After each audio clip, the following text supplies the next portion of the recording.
நாம மற்றொரு வகுப்பில் உங்களை சந்திப்பதில் பெருமகிழ்ச்சி அடைகின்றோம். இன்றைய நாளில் 2 பகுதிகள் உங்களுக்காக ஆராயப்பட இருக்கின்றன. ஒன்று, உங்களுக்கு பகுதி 1 சமநிலை தலையீடுகள் என்ற விடயம் கடந்த காலங்களில் வினாக்கள் வந்திருக்கின்றன. இது ஒரு 10 புள்ளிக்குரிய வினாவாக வந்திருக்கின்றன. ஒரு வருஷம் மாத்திரம் 20 புள்ளிக்குரிய வினாவாக வந்திருக்கின்றது. சமநிலை தலையீடுகள் என்ற விடயம் நாம் ஏற்கனவே வலுவேராக்கம் தொடர்பாக நாம படிச்சிருக்கிறோம். இந்த வலுவேராக்கத்தோடு தொடர்புடைய ஒரு பகுதி தான் இந்த சமநிலை தலையீடுகள் என்ற விடயம். வலுவேராக்க கோட்பாட்டுடன் நெருங்கிய தொடர்புடைய ஒரு பகுதியாக இந்த சமநிலை தலையீடுகள் என்ற விடயமானது காணப்படுகிறது. ஓகே, இனி நாம் நேரடியாக விடயத்துக்கு வருவோம். கிளாஸ் முடிய கொஞ்சம் பேசுவோம். சமநிலை தலையீடுகள் என்றால் என்னன்னு சொல்லி பார்ப்போம். முதலாவது நாம பார்க்கிறோம், சமநிலை தலையீடுகள் என்னும் கோட்பாடானது அரசாங்கம் தனது அதிகாரத்தை முறைகேடான வகையில் பயன்படுத்தி மக்கள் மீது அழுத்தங்களை பிரயோகிக்கக்கூடும் என்ற தாராண்மைவாதிகளின் அச்சத்தின் விளைவாக உருவான ஒன்றாகும். இப்ப நாம பார்க்கிறோம், சமநிலை தலையீடு எனப்படுவது அரசாங்கத்தின் அதிகாரங்கள் 3ஆக வகைப்படுத்தப்படுகிறது. சட்டத்துறை, நிறைவேற்றுத்துறை, நீதித்துறை என அரசாங்க அதிகாரங்கள் 3ஆக வகைப்படுத்தப்படுகின்ற நிலையில் இந்த ஒவ்வொரு துறையும் தமது அதிகாரத்தை பயன்படுத்தி மற்றொரு துறையை விட விஞ்சிவிடக் கூடாது என்பதற்காக யாப்பளவில் ஏற்படுத்தப்பட்ட ஒரு அம்சம்தான் இந்த சமநிலை தலையீடுகள் என்ற விடயம்.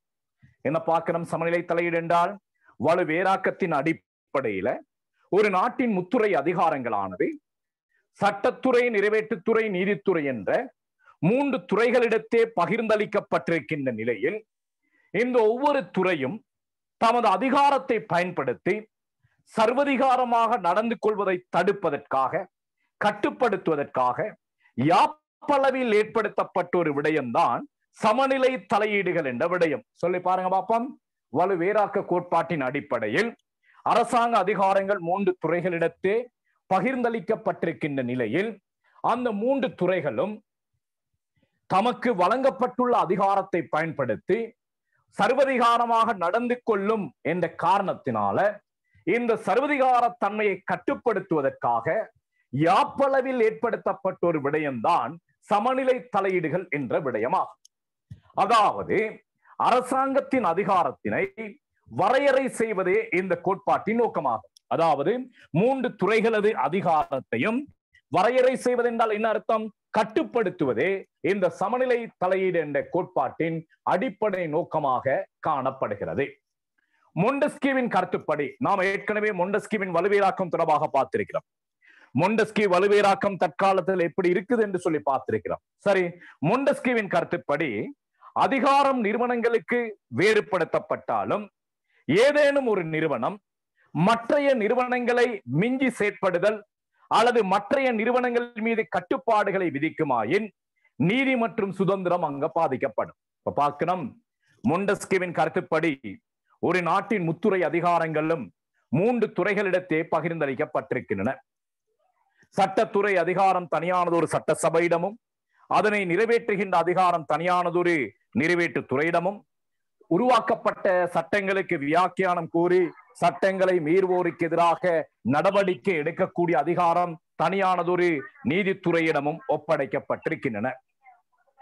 இவ்வாறு ஒப்படைக்கப்பட்டிருக்கின்ற நிலையில் ஒவ்வொரு துறையும் தமது அதிகாரத்தை பயன்படுத்தி மற்றொரு துறையை மிஞ்சிவிட்டால் அல்லது ஒரு துறை மற்றொரு துறையின் மீது கட்டுப்பாடுகளை விதித்தால் அந்த நாட்டில் சுதந்திரம் இருக்காது, நீதி இருக்காது என்பதை கருத்தில் கொண்டு அதிகாரத்தை கட்டுப்படுத்தும் முகமாக ஏற்படுத்தப்பட்ட ஒரு ஏற்பாடே இந்த சமநிலை தலையீடுகள் என்ற விடயமாகும். ஜெபமாலினி, அவனை மைக் ஆஃப் பண்ணுங்க. ஜெபபாலினி.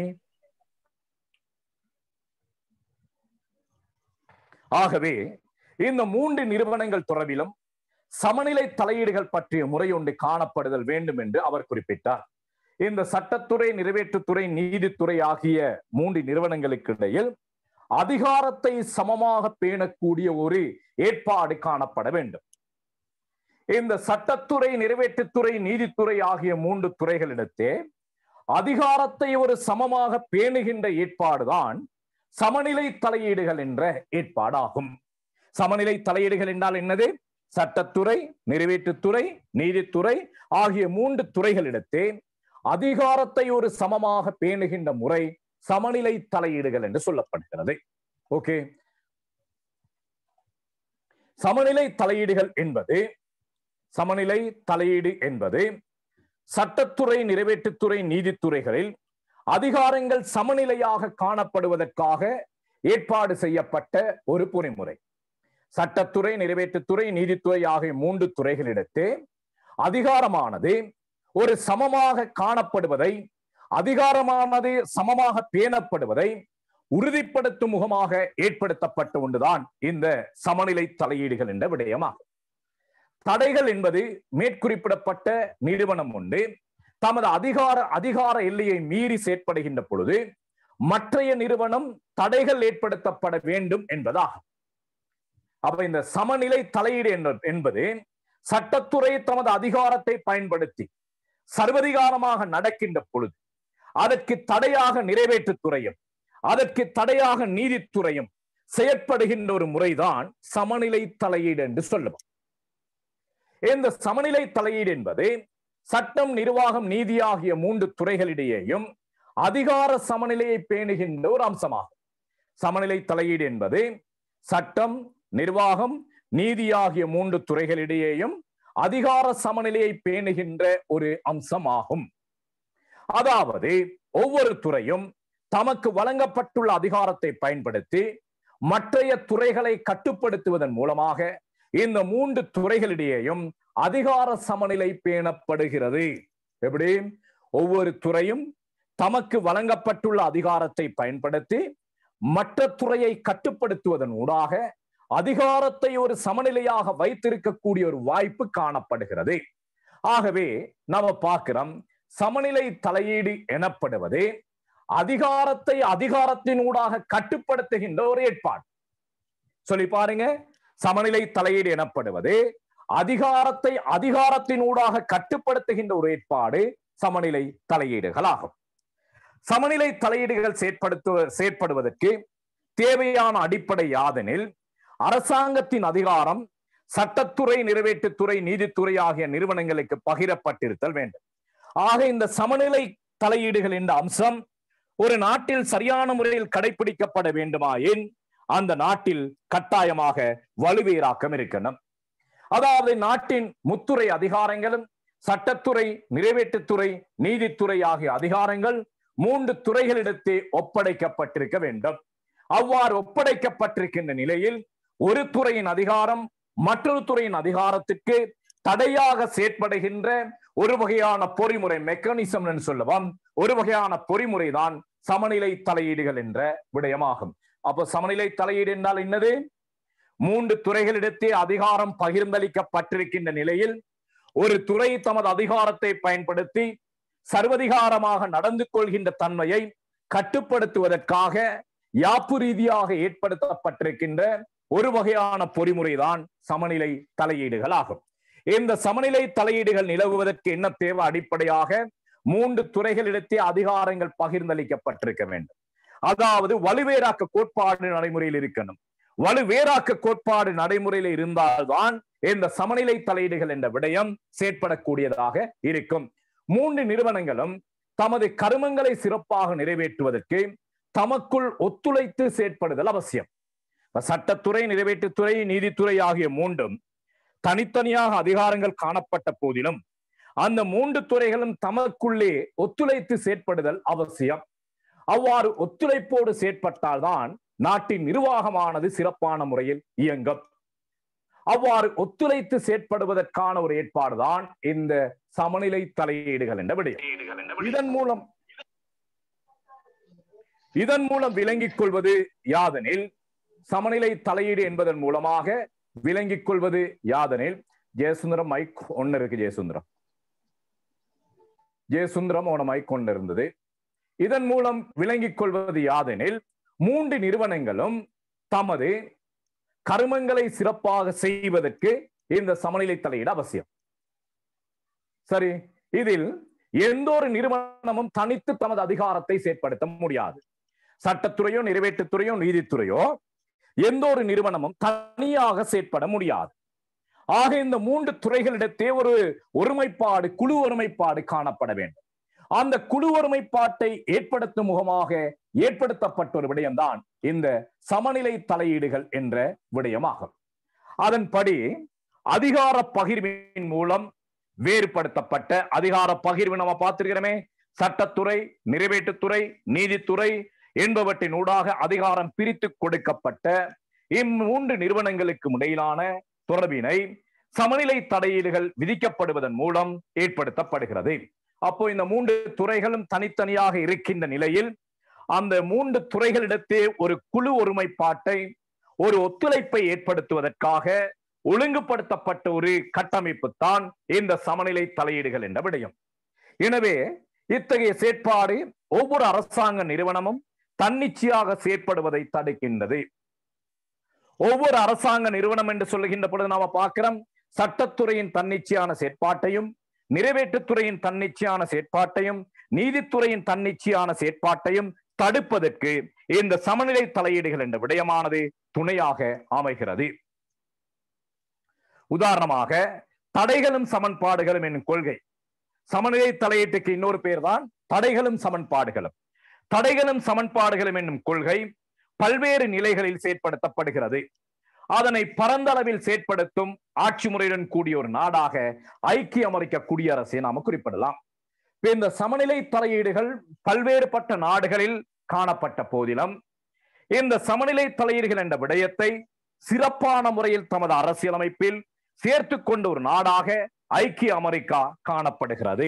எனவே இந்த ஐக்கிய அமெரிக்காவில் இந்த சமநிலை தலையீடுகள் எவ்வாறு காணப்படுகின்றது என்பதை ஆராய்வதன் ஊடாக நாம ஏற்கனவே வலுவேராக்கம் தொடர்பாக சில நாடுகளை பார்த்திருக்கிறோம். பிரித்தானியாவை பார்த்திருக்கிறோம், இந்தியாவை பார்த்திருக்கிறோம், இலங்கையை பார்த்திருக்கிறோம். பிரித்தானியா ஒரு மந்திரி சபை ஆட்சி முறை கொண்ட நாடு, இந்தியா ஒரு மந்திரி சபை ஆட்சி முறையை கொண்ட நாடு, இலங்கை கலப்பு நிறைவேற்று ஆட்சி முறையை கொண்ட நாடு, அமெரிக்கா ஜனாதிபதித்துவ ஆட்சி முறையை கொண்ட நாடு. எனவே ஜனாதிபதித்துவ ஆட்சி முறையை கொண்ட ஒரு நாட்டில் இந்த வலுவேராக்க கோட்பாடானது எவ்வாறு காணப்படுகின்றது என்பதை ஆராய்வதுதான் இந்த சமநிலை தலையீடு. ஆக இந்த சமநிலை தலையீட்டினூடாக, இந்த சமநிலை தலையீடு என்ற கோட்பாட்டினூடாக நாம 2 வகையான விடயங்களை இங்கு நாம ஆராய இருக்கின்றோம். ஒன்று, அமெரிக்காவில் வலுவேராக்கம் எவ்வாறு காணப்படுகிறது, மொண்டெஸ்கியூவின் வலுவேராக்க கோட்பாடு அமெரிக்காவில் எவ்வாறு காணப்படுகின்றது என்ற விடயத்தையும், சமநிலை தலையீடுகள் என்ற விடயத்தையும் நாம் இரண்டையும் ஒன்றாக சேர்த்து ஆராய இருக்கின்றோம். சரி, இப்ப நாம பார்க்கிறோம், ஐக்கிய அமெரிக்காவில் வலுவேராக்க கோட்பாடு காணப்படுகிறது. வலுவேராக்க கோட்பாடு உலகில் முதலாக யாப்பில் சேர்த்து கொள்ளப்பட்ட ஒரு நாடு ஐக்கிய அமெரிக்கா. வலுவேராக்கத்தை எவ்வாறு தமது யாப்பில் முதலாக ஐக்கிய அமெரிக்கா சேர்த்துக் கொண்டதோ அதே போன்று சமநிலை தலையீடுகள் என்ற விடயத்தையும் உலகில் முதலாக யாப்பில் சேர்த்து கொண்ட ஒரு நாடாக ஐக்கிய அமெரிக்கா காணப்படுகிறது. ஓகே, சட்டத்துறையினர் அரசியலமைப்பினை வரையும் போது அது தொடர்பில் வழிகாட்டக்கூடிய மூல கொள்கைகளாக இந்த தடைகளும் சமன்பாடுகளும் என்ற விடயத்தையும் ஐக்கிய அமெரிக்காவில் சேர்த்திருக்கின்றார்கள். இனி நாம பார்க்கிறோம், இந்த ஐக்கிய அமெரிக்கா சம்பந்தமாக ஒரு மேலோட்டமான விளக்கத்தை நாம பார்க்கிறோம். 1783 ஆண்டு பிரித்தானிய ஏகாதிபத்தியத்துக்கு எதிராக போராடி சுதந்திரம் அல்லது விடுதலையினை பெற்றுக்கொண்ட நிலையில் 1983 ஆண்டில் ஐக்கிய அமெரிக்கா சுதந்திரத்தை பெற்றுக் கொள்கிறது. ஐக்கிய அமெரிக்காவின் சுதந்திரம் போராட்டம் 1750 ஆண்டுகளின் பின்னர் வலுப்பெற்றது. 1750 ஆண்டுகளின் பின்னர் வலுப்பெற்ற அந்த சுதந்திர போராட்டத்தின் காரணமாக பிரித்தானிய ஏகாதிபத்தியத்தில் இருந்து 1783 ஆண்டில் அமெரிக்கா சுதந்திரத்தை பெற்றுக் கொள்கிறது. இவ்வாறு பெற்றுக்கொண்ட நிலையில் 6 ஆண்டு காலமாக பல்வேறுபட்ட விடயங்களை ஆராய்ந்து அதன் அடிப்படையில் ஒரு அரசியல் அமைப்பை ஐக்கிய அமெரிக்கா வரைந்து கொண்டது. இவ்வாறு வரைந்து கொண்ட அரசியல் அமைப்பானது 1789 ஆண்டு நடைமுறைக்கு வந்தது. இந்த அரசியல் அமைப்பானது அமெரிக்காவின் 13 குடியேற்றங்கள் அல்லது ராச்சியங்கள் என்று சொல்லவும் 13 குடியேற்றங்களும் தம்முடைய உருவான ஒற்றுமையை முன்னெடுத்து செல்லவும் எதிர்கால பாதுகாப்பை வேண்டியும் 50 மாநிலங்களை கொண்ட ஒரு சமஷ்டி நாடாக அமெரிக்கா தம்மை உருப்படுத்தி கொண்டது. அமெரிக்காவில் 1750 ஆண்டு காலப்பகுதியில பெரிய பெரிய 13 குடியேற்றங்கள் காணப்பட்டன. அந்த 13 குடியேற்றங்களும் தனித்தனி ராஜ்யங்களாக காணப்பட்டன. இந்த 13 குடியேற்றங்களும் ஒன்றாக சேர்ந்து பிரித்தானிய ஏகாதிபத்தியத்துக்கு எதிராக போராடி சுதந்திரத்தை பெற்றுக் கொள்கின்றன. இவ்வாறு பெற்றுக்கொள்ளப்பட்ட சுதந்திரமானது பிரிதொரு சந்தர்ப்பத்தில் பறிப்போய்விடக் கூடாது என்பதற்காக இந்த 13 குடியேற்றங்களும் தமது ஒற்றுமையை பலப்படுத்துவதற்காகவும் எதிர்கால பாதுகாப்பை நிலைப்படுத்திக் கொள்வதற்காகவும் 50 மாநிலங்களை கொண்ட ஒரு சமஷ்டி அரசியலமைப்பை உருவாக்கிக் கொள்கின்றன. ஓகே, அமெரிக்க யாப்பினை வரைந்து கொண்ட காலப்பகுதியில், அமெரிக்கா தமது யாப்பை வரைந்த காலப்பகுதியில் மொண்டஸ்கிவின் வலுப்பிரிவினை தொடர்பான கருத்துக்கள் பிரபலியம் அடைந்து காணப்படும். இந்த காலப்பகுதியில தான் மொண்டஸ்கிவி தமது வலுப்பிரிவினை கோட்பாட்டை முன்வைத்திருந்தார். எனவே அந்த வலுப்பிரிவினை கோட்பாட்டின் சிறப்பினை கருத்தில் கொண்டு வலுப்பிரிவினை வலுவேறாக்க கோட்பாட்டினை அடிப்படையாக கொண்டு தமது யாப்பினை அமெரிக்கா வரைந்து கொண்டது. அமெரிக்க யாப்பு வரையப்பட்ட வேளையில் மொண்டஸ்கிவின் வலுப்பிரிவினை கோட்பாடு உலகளாவிய ரீதியில் பிரசித்தி பெற்ற ஒரு அரசியல் கோட்பாடாக காணப்பட்டது. அந்த வலுப்பிரிவினை கோட்பாட்டின் சிறப்பை கருதி அந்த வலுப்பிரிவினை கோட்பாட்டின் நன்மையை அடிப்படையாக கொண்டு ஐக்கிய அமெரிக்கா தமது அரசியலமைப்பை வரைந்து கொண்டது. எனவே அதிகார பிரிவினை கோட்பாட்டை மையமாக கொண்டு யாப்பினை வரைந்து கொண்ட முதலாவது நாடாக நாம் ஐக்கிய அமெரிக்க தேசத்தினை கூறிக்கொள்ளலாம். உலகில் முதலாக மொண்டஸ்கிவின் வலுவேறாக்க கோட்பாட்டை யாப்பில் சேர்த்துக் கொண்ட ஒரு நாடாக இந்த ஐக்கிய அமெரிக்கா காணப்படுகிறது. ஐக்கிய அமெரிக்காவின் அரசியல் யாப்பினை நோக்கும் போது இங்கு யாப்பு ரீதியாக அதிகார பிரிவினை கோட்பாடு முழுமையாக பின்பற்றப்பட்டுள்ளதை அவதானிக்கலாம். அதன் அடிப்படையில் சொல்லப்படுகின்றது. யாப்பின் முதலாவது அத்தியாயம் முதலாவது உறுப்புரையின்படி நாட்டின் சட்டவாக்கு அதிகாரங்கள் 2 சபைகளை கொண்ட, அதாவது சனப்பிரதிநிதிகள் சபை, செனட் சபை ஆகிய 2 சபைகளை கொண்ட காங்கிரசிடம் விடப்பட்டுள்ளது. இதன் அடிப்படையில் அமெரிக்காவின் சட்டவாக்கு அதிகாரங்கள் காங்கிரசிடம் ஒதுக்கப்பட்டுள்ளது. இந்த காங்கிரஸ் ஆனது சனப்பிரதிநிதிகள் சபை, செனட் சபை ஆகிய 2 சபைகளை கொண்ட ஒரு ஈரங்க சட்டமன்றம். அமெரிக்காவின் சட்டமன்றம் காங்கிரஸ் என்ற பெயரால் அழைக்கப்படுகிறது. இந்தியாவின் சட்டமன்றம் காங்கிரஸ் என்ற பெயரால் அழைக்கப்படுகிறது. இலங்கையின் சட்டமன்றம் பாராளுமன்றம் என்ற நாமத்தினால் அழைக்கப்படுகிறது. பிரித்தானிய சட்டமன்றம் பாராளுமன்றம் என்ற நாமத்தினால அழைக்கப்படுகிறது. ஓகே, அந்த வகையில் அமெரிக்க சட்டமன்றம் காங்கிரஸ் என அழைக்கப்படுகிறது. இந்த காங்கிரஸ் ஆனது சன பிரதிநிதிகள் சபை, செனட் சபை ஆகிய 2 சபைகளை கொண்ட ஈரங்க சட்டமன்றமாக காணப்படுகிறது. அமெரிக்க அரசியலமைப்பின்படி சட்டவாக்கு அதிகாரங்கள் தனியான ஒரு சபையிடம் ஒப்படைக்கப்பட்டிருக்கின்றது. அதே போன்று நாம பார்க்கிறோம் இரண்டாவது உறுப்புரையானது நாட்டின் நிர்வாக அதிகாரங்கள் 4 ஆண்டுகளுக்கு ஒரு தடவை மக்களால் தெரிவு செய்யப்படும் ஜனாதிபதியிடம் விடப்பட்டுள்ளது. நிறைவேற்று அதிகாரம் தனியானதொரு நபரிடம் 4 ஆண்டுகள் பதவி வகிக்கக்கூடிய ஜனாதிபதியிடம் ஒப்படைக்கப்பட்டிருக்கின்றது.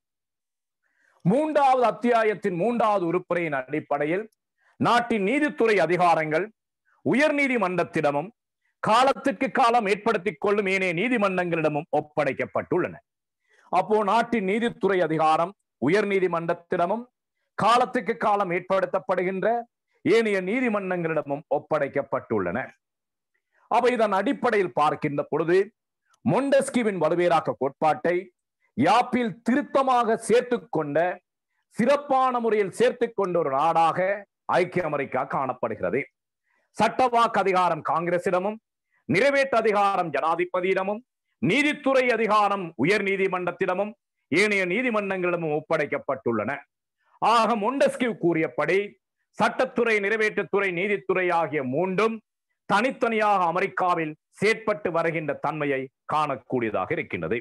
எனவேதான் சட்டம், நிர்வாகம், நீதி ஆகிய 3 துறை அதிகாரங்களும் 3 வெவ்வேறு பகுதியினரிடத்தில் பிரித்து ஒப்படைக்கப்பட்டிருப்பதையும், இம் 3 துறைகளும் வெவ்வேறாக தோன்றி வெவ்வேறாக கலைந்து செல்வதையும் அடிப்படையாக கொண்டு ஐக்கிய அமெரிக்காவில் யாப்பு ரீதியிலான வலுவேறாக கோட்பாடு பின்பற்றப்பட்டுள்ளதை அவதானிக்க முடிகிறது. மொண்டெஸ்கியூ சொன்ன முதலாவது நிபந்தனை என்னது? சட்டத்துறையும் நிறைவேற்றுத்துறையும் ஒன்றாக தோன்றி ஒன்றாக களையக்கூடாது. இரண்டாவது நிபந்தனை, ஒரு துறையின் ஆயுள் பிரிதொரு துறையின் ஆயுளை நிச்சயிக்க கூடாது.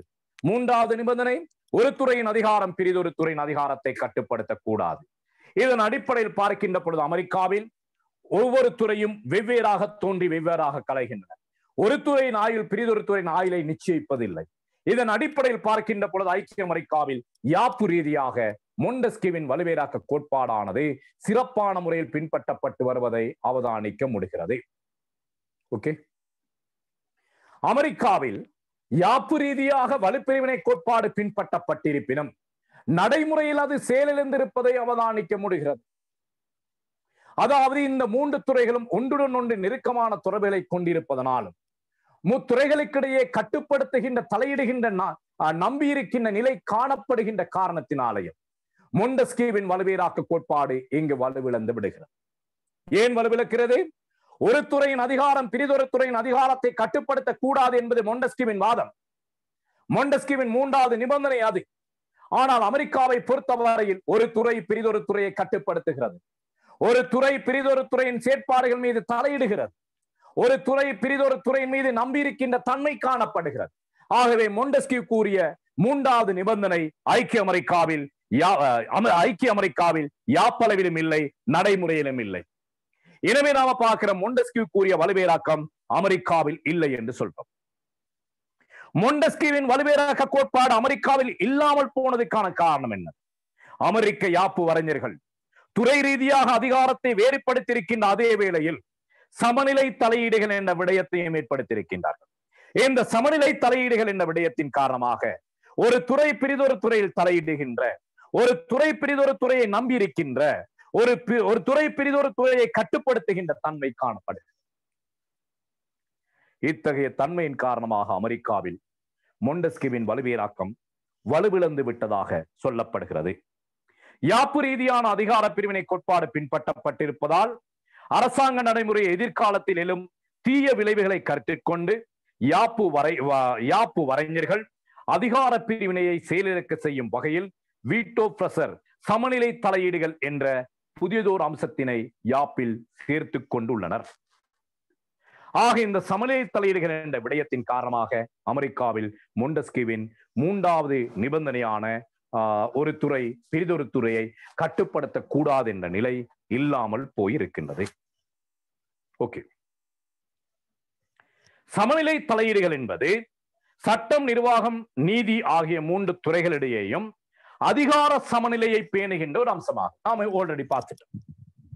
சட்டம், நீதி, நிர்வாகம் ஆகிய மூன்று துறைகளிடையேயும் அதிகார சமநிலையை பேணுகின்ற ஒரு அம்சம்தான் சமநிலை தலையீடுகள் என்ற அம்சம். அதாவது ஒவ்வொரு துறையும் தமக்கு வழங்கப்பட்டுள்ள அதிகாரத்தை பயன்படுத்தி மற்றைய துறைகளை கட்டுப்படுத்துவதன் மூலமாக மூன்று துறைகளிடையேயும் அதிகார சமநிலையை பேணப்படும் நிலையே சமநிலை தலையீடுகள் ஆகும். ஒவ்வொரு துறையும் தமது அதிகாரத்தை பயன்படுத்தி பிரிதொரு துறையை கட்டுப்படுத்துவதனால சமநிலை தலையீடுகள் என்ற விடயம் அங்கு காணப்படுகிறது. ஐக்கிய அமெரிக்காவில் சமநிலை தலையீடுகள் எவ்வாறு பின்பற்றப்படுகின்றது என்பதை அறிந்து கொள்வதன் வாயிலாக நடைமுறையில் அதிகார பிரிவினை கோட்பாடு எவ்வாறு பின்பற்றப்படுகின்றது என்பதை நாம் அறிந்து கொள்ளலாம்.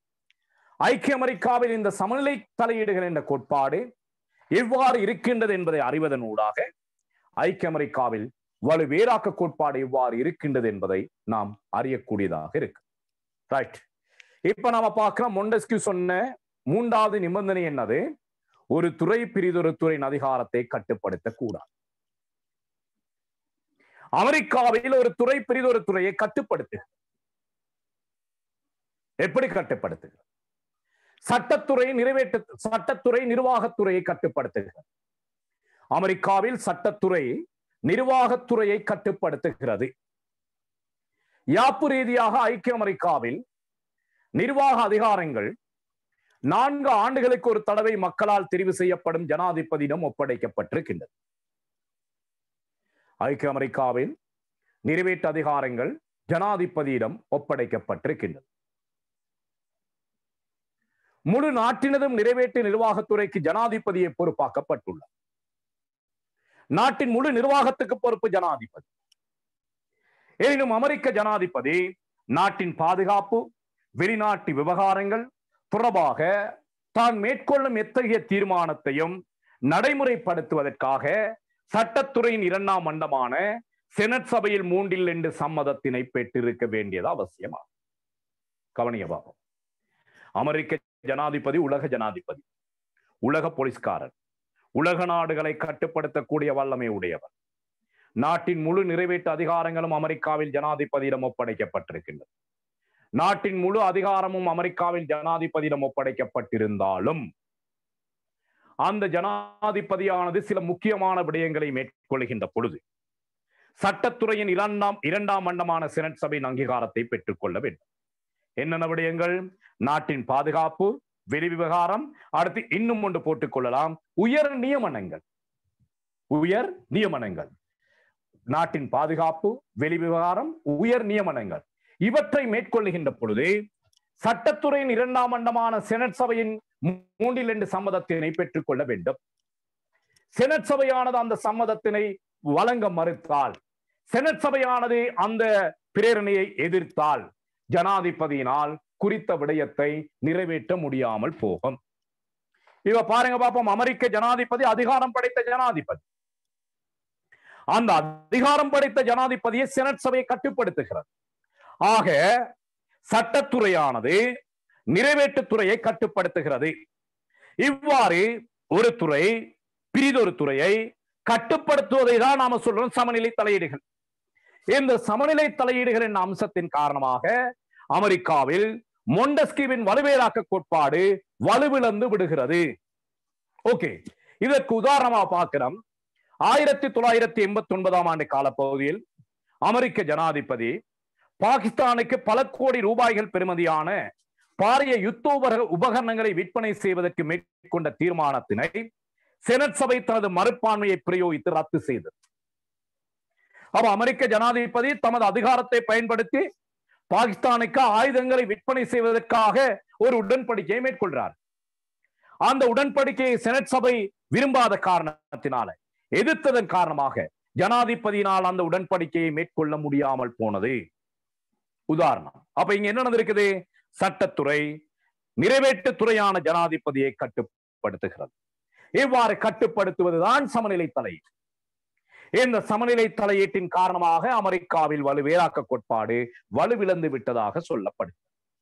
சரி, மேலும் செனட் சபையானது ஜனாதிபதி மேற்கொள்ளும் உயர் நிர்வாக உத்தியோகத்தர்கள், திணைக்கள தலைவர்கள் என்போரது நியமனம் தொடர்பாகவும் ஜனாதிபதியை கட்டுப்படுத்தும். அமெரிக்காவில் புதிதாக பதவியேற்கின்ற ஒவ்வொரு ஜனாதிபதியும் தாம் பதவியேற்றதன் பின்னர் ஐக்கிய அமெரிக்காவில் தமது பதவிக்காலத்தின் பொழுது பதவி வகிப்பதற்காக சுமார் 10,000க்கு மேற்பட்ட உயர் நிர்வாக உத்தியோகத்தர்களையும் திணைக்கள தலைவர்களையும் நியமனம் செய்யும் அதிகாரத்தினை பெற்றிருக்கின்றார். விலங்குதான் பாருங்க.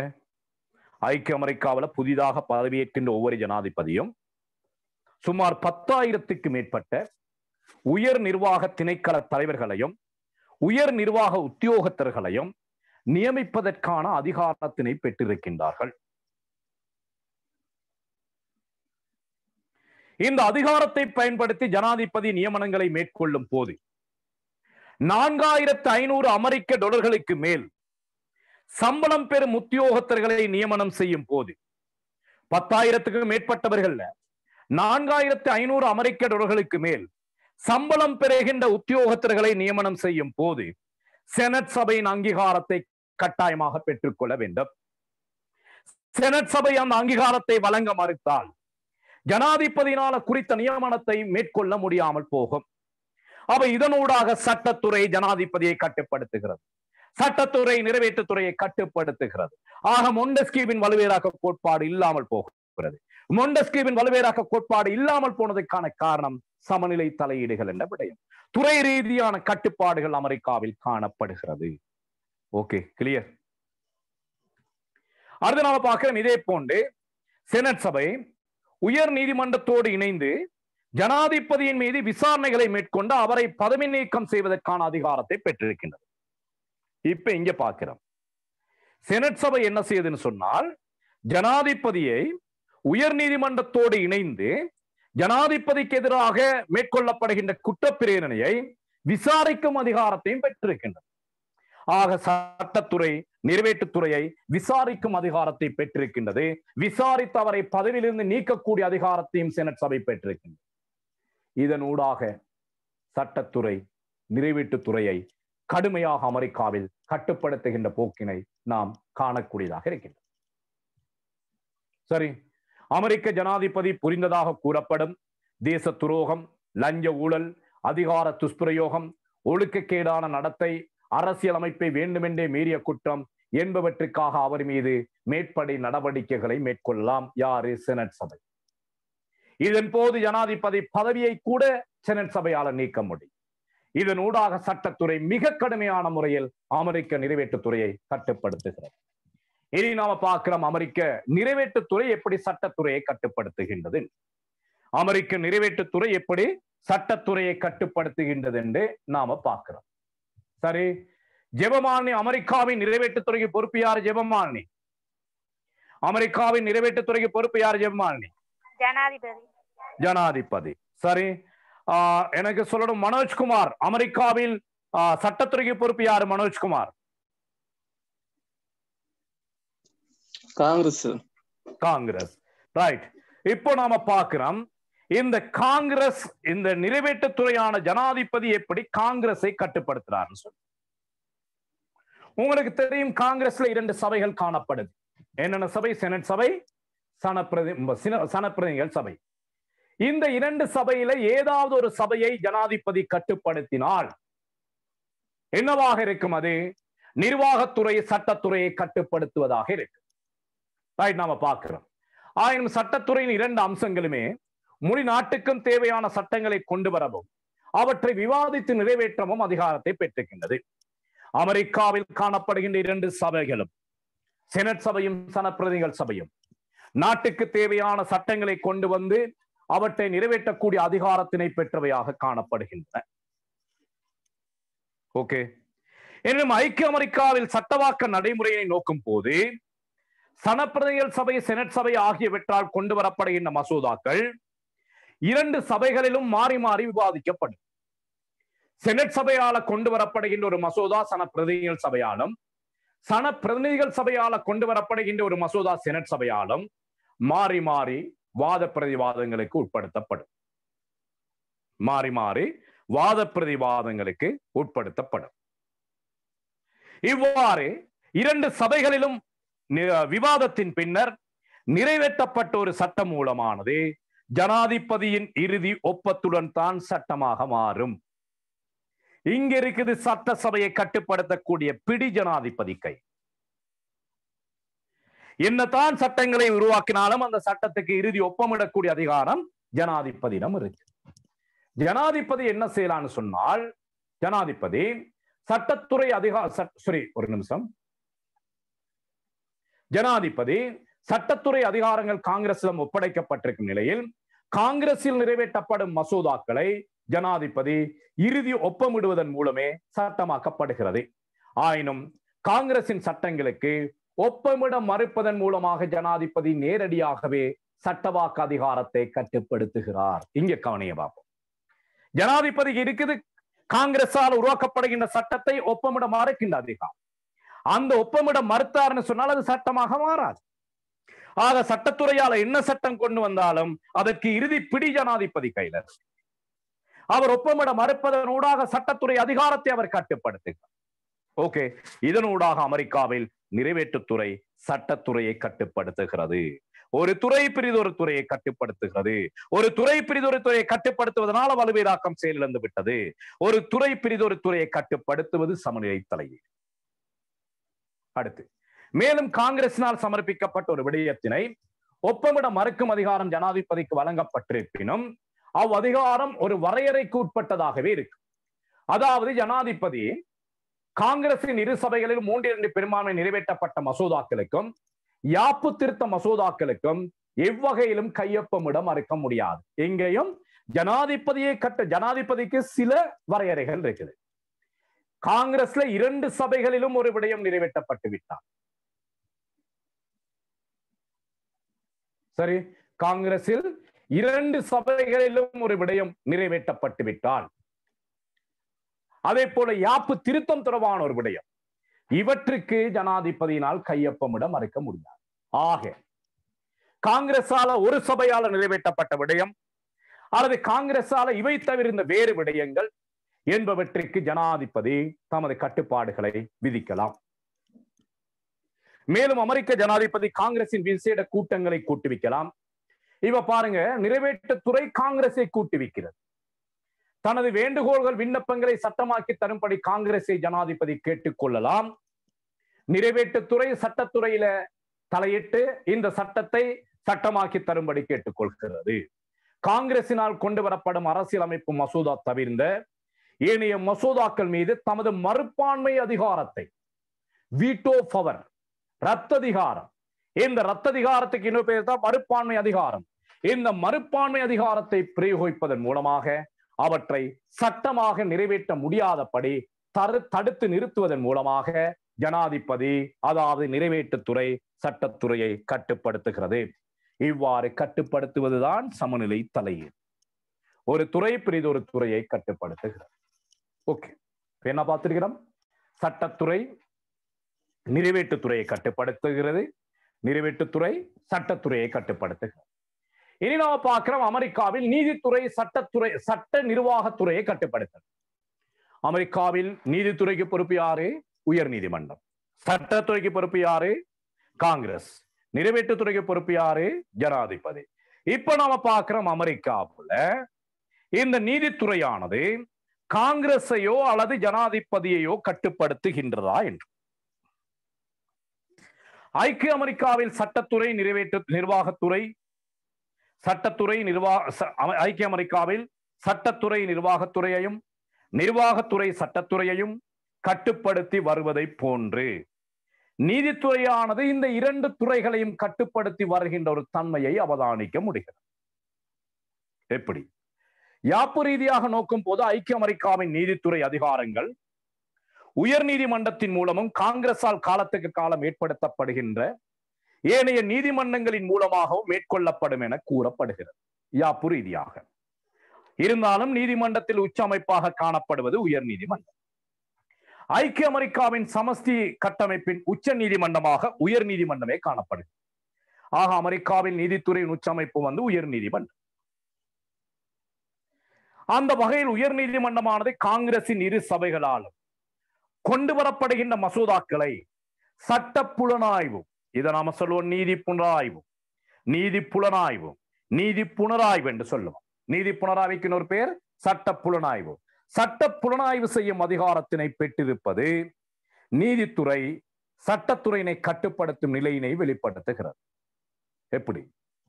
அதாவது காங்கிரசின் சட்டவாக்க நடவடிக்கையின் போது மசோதாக்களை பரிசீலனை செய்யக்கூடிய அதிகாரத்தை ஐக்கிய அமெரிக்கா அரசியலமைப்பு நீதிமன்றங்களுக்கு வழங்கப்பட்டிருக்கிறது. அதாவது ஒரு கொண்டு வரப்படுகின்ற ஒரு மசோதா அமெரிக்க அரசியலமைப்புக்கு முரணானது என்றோ அல்லது அடிப்படை உரிமைகள் சுதந்திரத்திற்கு முரணானது என்றோ நீதிமன்றம் கூறி அவற்றை தடுத்து நிறுத்துவதற்கான அதிகாரத்தினை பெற்றிருக்கின்றது.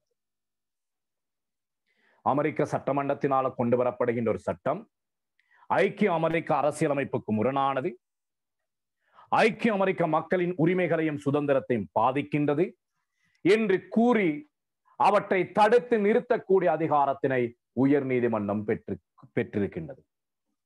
உயர் நீதிமன்றம் அங்கீகரிக்காத எந்த ஒரு விடயமும் காங்கிரசினால் சட்டமாக நிறைவேற்ற முடியாது. ஆக சட்டத்தை அங்கீகரிக்கக்கூடிய அதிகாரம் உயர் நீதிமன்றத்துக்கு காணப்படுகிறது. அங்கீகரித்தல் அல்லது அங்கீகரிக்காத விடுதல் என்ற விடயத்தினூடாக அமெரிக்க நீதிமன்றமானது அமெரிக்க சட்டத்துறையை கட்டுப்படுத்துகிறது. ஆக நீதித்துறை சட்டத்துறையை கட்டுப்படுத்துகிறது. இவ்வாறு கட்டுப்படுத்துவது சமநிலை தலையீடு. சமநிலை தலையீட்டின் காரணமாக மொண்டெஸ்கியூவின் வலுவேலாக்கம் அங்கு நடைமுறையில். அடுத்து நாம பார்க்கிறோம் நீதித்துறை எப்படி நிர்வாகத்துறையை கட்டுப்படுத்துகிறது. நீதித்துறைக்கு பொறுப்பு உச்ச நீதிமன்றம், உயர் நீதிமன்றம். சரி, அதே போல நிறைவேற்றுத்துறைக்கு பொறுப்பு யாரு? ஜனாதிபதி. இந்த ஜனாதிபதிக்கு எதிராக ஒரு குற்றப்பிரிவினை இம்பீச்மெண்ட் ஒரு குற்றப்பிரிவினை கொண்டு வரப்படுகின்ற பொழுது செனட் சபையோடு இணைந்து அதனை விசாரிக்கக்கூடிய அதிகாரத்தை உயர் நீதிமன்றம் பெற்றிருக்கின்றது. செனட் சபையோடு இணைந்து அதனை விசாரித்து ஜனாதிபதியை பதவி நீக்கம் செய்யக்கூடிய அதிகாரத்தினை கூட உயர் நீதிமன்றம் பெற்றிருக்கின்றது. அப்ப இந்த அதிகாரத்தினூடாக அமெரிக்க நீதித்துறையானது அமெரிக்க நிறைவேற்றுத்துறையை கட்டுப்படுத்துகிறது. இதற்கு உதாரணமாக 1974 அமெரிக்காவில் ஏற்பட்ட ஓட்டகேட் சம்பவத்தை குறிப்பிடலாம். அதாவது இந்த காலப்பகுதியில் குடியரசுக் கட்சியின் ஜனாதிபதியாக இருந்த நிக்சன் என்பவர், குடியரசுக் கட்சியின் தலைவர் தான் நிக்சன், அவர் அப்போதைய ஜனாதிபதி. இவர் என்ன செய்யறாரு, ஜனநாயக கட்சியினர் தேர்தலுக்கு முன் மேற்கொண்ட சில விடயங்களை முடிவுகளை நுண்ணிய ஒளிப்பதிவு நாடாவினூடாக இவர் ஒட்டு கேட்கிறார். இவ்வாறு ஒட்டு கேட்கின்ற சம்பவம் தான் ஓட்டகேட் சம்பவம். யாரு? குடியரசுக் கட்சி நிக்சன் ஜனநாயக கட்சியின் தேர்தல் தொடர்பான விடயங்களை ஒட்டு கேட்கிறார். இவ்வாறு ஒட்டு கேட்ட சம்பவம் தான் ஓட்டகேட் சம்பவம். இதனைத் தொடர்ந்து ஜனாதிபதியை இந்த ஓட்டகேட் சம்பவமானது ஜனநாயக கட்சியினரின் தேர்தல் விதிமுறைகளுக்கு முரணானது என கூறி அமெரிக்க அரசியலமைப்பின்படி தேர்தல் தொடர்பான விடயங்களை ஒட்டு கேட்பது குற்றம் என கருதி அந்த ஜனநாயக கட்சியினர் நிக்சனுக்கு எதிராக உயர் நீதிமன்றத்தில் வழக்கு தாக்கல் செய்தனர். வழக்கை விசாரித்த உயர் நீதிமன்றம் அவரை குற்றவாளியாக கண்டது. குற்றவாளியாக கண்டு அவரை பதவி நீக்க நடவடிக்கை எடுத்த பொழுது நிக்சன் தாமாகவே தமது பதவியை ராஜினாமா செய்தார். அவர் பதவியை ராஜினாமா செய்திருக்காட்டியும் பதவி பறிபோகும். அப்போ ஒரு ஜனாதிபதியை பதவி நீக்கம் செய்யக்கூடிய அதிகாரத்தை அமெரிக்க உயர் நீதிமன்றம் பெற்றிருக்கிறது. இதனூடாக அமெரிக்க நீதிமன்றம் நிறைவேற்றுத்துறையை கட்டுப்படுத்துகிறது. இவ்வாறு கட்டுப்படுத்துவது சமநிலை தலையீடு. இந்த சமநிலை தலையீட்டினால மொண்டஸ்கியூவின் வலுவேராக்க கோட்பாடு அங்கு வலுவிழந்து விட்டது. ஓகே, இனி நாம பார்க்கிறோம் இந்த சட்டத்துறை எப்படி நீதித்துறையை கட்டுப்படுத்துகிறது. சட்டத்துறை எப்படி நீதித்துறையை கட்டுப்படுத்துகிறது. அமெரிக்காவின் நீதித்துறையின் உச்சமைப்பாக உயர் நீதிமன்றம் காணப்படுகிறது. இங்கு நடைமுறையில் சட்டத்துறையின் ஒரு பகுதியான செனட் சபையும் நிர்வாகத்துறையின் தலைவரான ஜனாதிபதியும் நீதித்துறையை கட்டுப்படுத்துகின்றார். குறிப்பாக உயர் நீதிமன்ற நீதியரசர்களை நியமனம் செய்யும் போது நியமனம் செய்யக்கூடிய அதிகாரம் ஜனாதிபதிக்கு இருக்கின்றது. அத்தோடு அவர்களை இடைநிலையில் பதவி நீக்கம் செய்யும் பொழுதும் ஜனாதிபதி செனட் சபை ஆகிய இரண்டு பகுதிகளும் இணைந்தே செயற்பட்டு வருவதை காணக்கூடியதாக இருக்கு. ஆயினும் யாப்பு ரீதியாக நீதித்துறை அதிகாரங்கள் உயர் நீதிமன்றத்திடம் ஒப்படைக்கப்பட்டிருக்கும். அதன் தோற்றம் களைவு என்பவற்றில் சட்ட நிர்வாகத்துறைகள் தங்கியிருக்கின்றது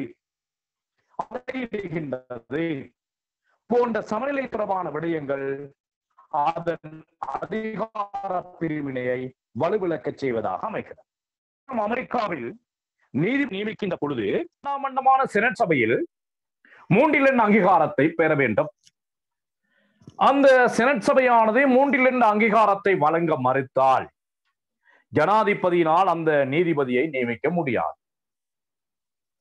ஓகே, ஆக நீதிபதிகளின் நியமனத்தின் 2 அம்சங்களும் தலையிடுகின்றன.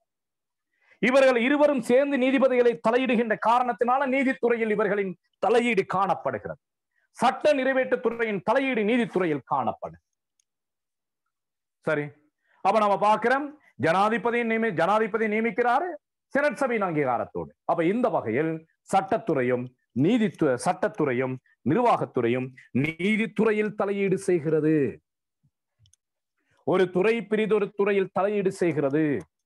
ஒரு துறை பிரிதொரு துறையில் தங்கி இருக்க வேண்டிய நிலை காணப்படுகிறது. ஒரு துறை பிரிதொரு துறையை கட்டுப்படுத்துகிறது. இவ்வாறு கட்டுப்படுத்துவது சமநிலை தலையீடு. இந்த சமநிலை தலையீட்டின் காரணமாக மொண்டஸ்கியூவின் வலுவேராக்க கோட்பாடு அமெரிக்காவில் வலுவிழந்து விட்டதாக காணப்படுகிறது. ரைட், நம்ம பார்க்கிறோம் அமெரிக்காவில் வலுவேராக்கத்தில் எப்படி அந்த கட்டுப்பாடுகள் இருக்குது. சட்டத்துறை நிர்வாகத்துறையை கட்டுப்படுத்துகிறது, நிர்வாகத்துறை சட்டத்துறையை கட்டுப்படுத்துகிறது, சட்டத்துறை நீதித்துறையை கட்டுப்படுத்துகிறது, நீதித்துறை சட்டத்துறையை கட்டுப்படுத்துகிறது, நீதித்துறை நிறைவேற்றுத்துறையை கட்டுப்படுத்துகிறது, நிறைவேற்றுத்துறை நீதித்துறையை கட்டுப்படுத்துகிறது. எத்தனை கட்டுப்பாடுகள்? மொத்தமாக 6 கட்டுப்பாடுகள். இவ்வாறு ஒவ்வொரு துறையும் மாறி மாறி இன்னும் ஒரு துறையை கட்டுப்படுத்துகின்றதுதான் சமநிலை தலையீடு. இந்த சமநிலை தலையீட்டின் காரணமாக மொண்டஸ்கியூ கூறிய வலுவேறாக்க கோட்பாடு அமெரிக்காவில் நடைமுறையில் செயலிழந்து விட்டதாக சொல்லப்படுகிறது. அப்ப உங்களோட கேள்வி ஒன்று கேட்கலாம். கேள்வி ஒன்று எழுதிக்கிறீங்க பாப்போம். கேள்வி ஒன்று எழுதுங்க பாப்போம். அவ்வளவு பேரும் மொண்டஸ்கியூவின் வலுவேறாக்க கோட்பாட்டை விலக்கி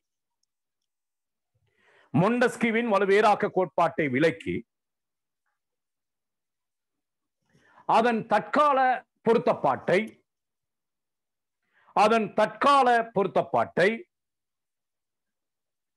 அமெரிக்காவுடன் ஒப்பிட்டு ஆராய்க. மொண்டஸ்கியூவின் வலுவேறாக்க கோட்பாட்டை விலக்கி அதன் தற்கால பொருத்தப்பாட்டை அமெரிக்காவுடன் ஒப்பிட்டு ஆராய்க.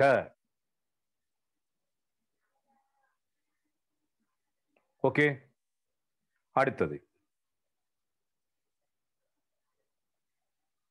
கேள்வி, பின்வருவனவற்றுள் எவையேனும் ஒன்று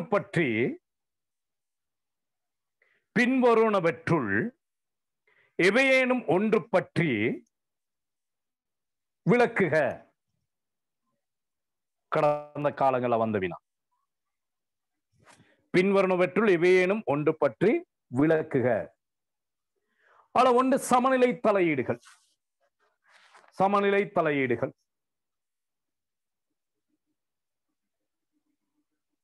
இரண்டு வலுவேறாக்கம். சமநிலை தலையீடு, இரண்டு வலுவேறாக்கம். அவ வலுவேறாக்கத்தை நீங்க முதல் கேள்வியில செய்ததுனால இதுல சமநிலை தலையீடுகளை பத்தி விளக்க போறீங்க. Right, okay. இதுவரையும் படித்த விடயங்கள்ல ஏதாவது சந்தேகம் இருக்குமாறு தான் கேட்கலாம். நாம பார்ட் 1ல வலுவேறாக்கம் தொடர்பாகவும் சமநிலை தலையீடுகள் தொடர்பாகவும் பூர்ணமான தெளிவை பெற்றிருக்கிறோம்னு சொல்லி நான் கருதுறேன். இதுல ஏதாவது சந்தேகம் இருக்குமாக இருந்தால் குறிப்பிட்ட விடயத்துல சந்தேகத்தை மாத்திரம் கேட்கணும். முழு பேப்பர்ல சந்தேகத்தை கேட்கக்கூடாது. குறிப்பிட்ட விடயத்தில் மாத்திரம் கேள்விகளை கேட்கணும். முழு பேப்பர்ல கேள்வி கேட்கக்கூடாது. அது நாம இன்னும் படிக்கிறதுக்கு நிறைய இருக்குது. படிச்சு முடிச்சதுக்கு அப்புறம் அது கேட்கலாம். இந்த வலுவேறாக்கம் சமநிலை தலையீடு இதுல ஏதாவது சந்தேகம் இருக்குமா தான் நீங்க கதைக்கலாம். ஒரு 5 நிமிஷம் பேசுங்க. 1 மணித்தியாலம் கடுமையான துணியில பேசிக்கிட்டு இருக்கிறேன். ஒரு 5 நிமிஷம் பேசுங்க பாப்போம். ஏதாவது சந்தேகம்? ஓகே தர்சிகா. சார் அந்த முதலாவது கேள்வி கொஞ்சம் சொல்லுங்க சார். மொண்டஸ்கியூவின் வலுவேறாக்க கோட்பாட்டினை விளக்கி. மொண்டஸ்கியூவின் வலுவேறாக்க கோட்பாட்டினை விளக்கி அதன் தற்கால பொருத்தப்பாட்டினை அமெரிக்காவுடன் ஒப்பிட்டு ஆராய்க. அதன் தற்கால பொருத்தப்பாட்டினை அமெரிக்காவுடன் ஒப்பிட்டு ஆராய்க. ஓகே தர்சிகா, சரியா? Yes sir, thank you sir. Okay sir, good evening sir. வணக்கம் சார். வணக்கம் ஜெயசுந்தரம், சொல்லுங்க. ஒவ்வொரு ஆளா பேசுவோம்.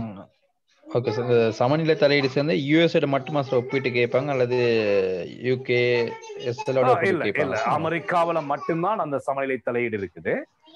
மற்றபடி நீங்க இப்ப பிரித்தானியாவிலே ஒரு துறை பிரிதொரு துறையை கட்டுப்படுத்தினால் அதுவும் சமநிலை தலையீடு தான். இப்ப இலங்கையிலும் ஜனாதிபதி பார்லமெண்டத்தை கட்டுப்படுத்தினால் சமநிலை தலையீடு தான். ஆனால் பெரும்பாலும் உங்களுக்கு பிஏல அமெரிக்காவோட மட்டும்தான் ஒப்பிட்டு கேள்வி கேட்கலாம். சரியா? அப்ப நீங்க வலுவேறாக்கத்தை தற்கால பொருத்தப்பாட்டை கேட்டாலே நீங்க அமெரிக்காவோட ஒப்பிட்டு ஆராயுங்க. ஆனா உங்களுக்கு வேறு நாடுகளோட ஒப்பிட்டு அப்படி கேள்வி கேட்க மாட்டாங்க. இதுவரையும் அப்படி கேள்வி வந்ததில்லை. பெரும்பாலும் அமெரிக்காவோட ஒப்பிட்டு தான் அந்த கேள்விகள் வரலாம். நீங்க அமெரிக்காவோட ஒப்பிட்டு நீங்க ஆராயுங்க. Okay sir, thank you sir. Okay okay okay. வேற? Good evening sir. Good evening. Good evening. பிரீனி. பிரீனி. நான் ஏ லெவலில் படிக்கக்குள்ள சார் இப்போ அமெரிக்காவில் வலுவராக்கத்தை அந்த சமநிலை தலையிட சிறப்பாக பின்பற்றினது தான் எங்களுக்கு நோட்ஸ் நாங்கள் படித்தது. Okay okay. அமெரிக்காவில் சமநிலை தலையீடுகள் சிறப்பான முறையில் பின்பற்றப்படுகிறது. அமெரிக்காவில் சமநிலை தலையீடுகள் சிறப்பான முறையில் பின்பற்றப்படுவதை தான் நாம் இவ்வளவு நேரம் பார்த்தோம். அவ்வாறு சமநிலை ஒரு நிமிஷம் அவ்வாறு சமநிலை தலையீடு பின்பற்றப்படுகின்ற காரணத்தினால மொண்டெஸ்கியூவினது 3வது நிபந்தனை அமெரிக்காவில் இல்லை. முதல் 2 நிபந்தனை அமெரிக்காவில் இருக்கின்றன, 3வது நிபந்தனை அமெரிக்காவில் இல்லை. எனவே மொண்டெஸ்கியூவின் வலுவேராக்கம் அமெரிக்காவில் நடைமுறையில் இல்லை. எதனால? நீங்க சொன்னது போல சமநிலை தலையீடு என்ற கோட்பாடு அமெரிக்காவில் சிறப்பான முறையில் பின்பற்றப்படுகின்ற காரணத்தினால். என்ன கேட்க வந்தீங்க?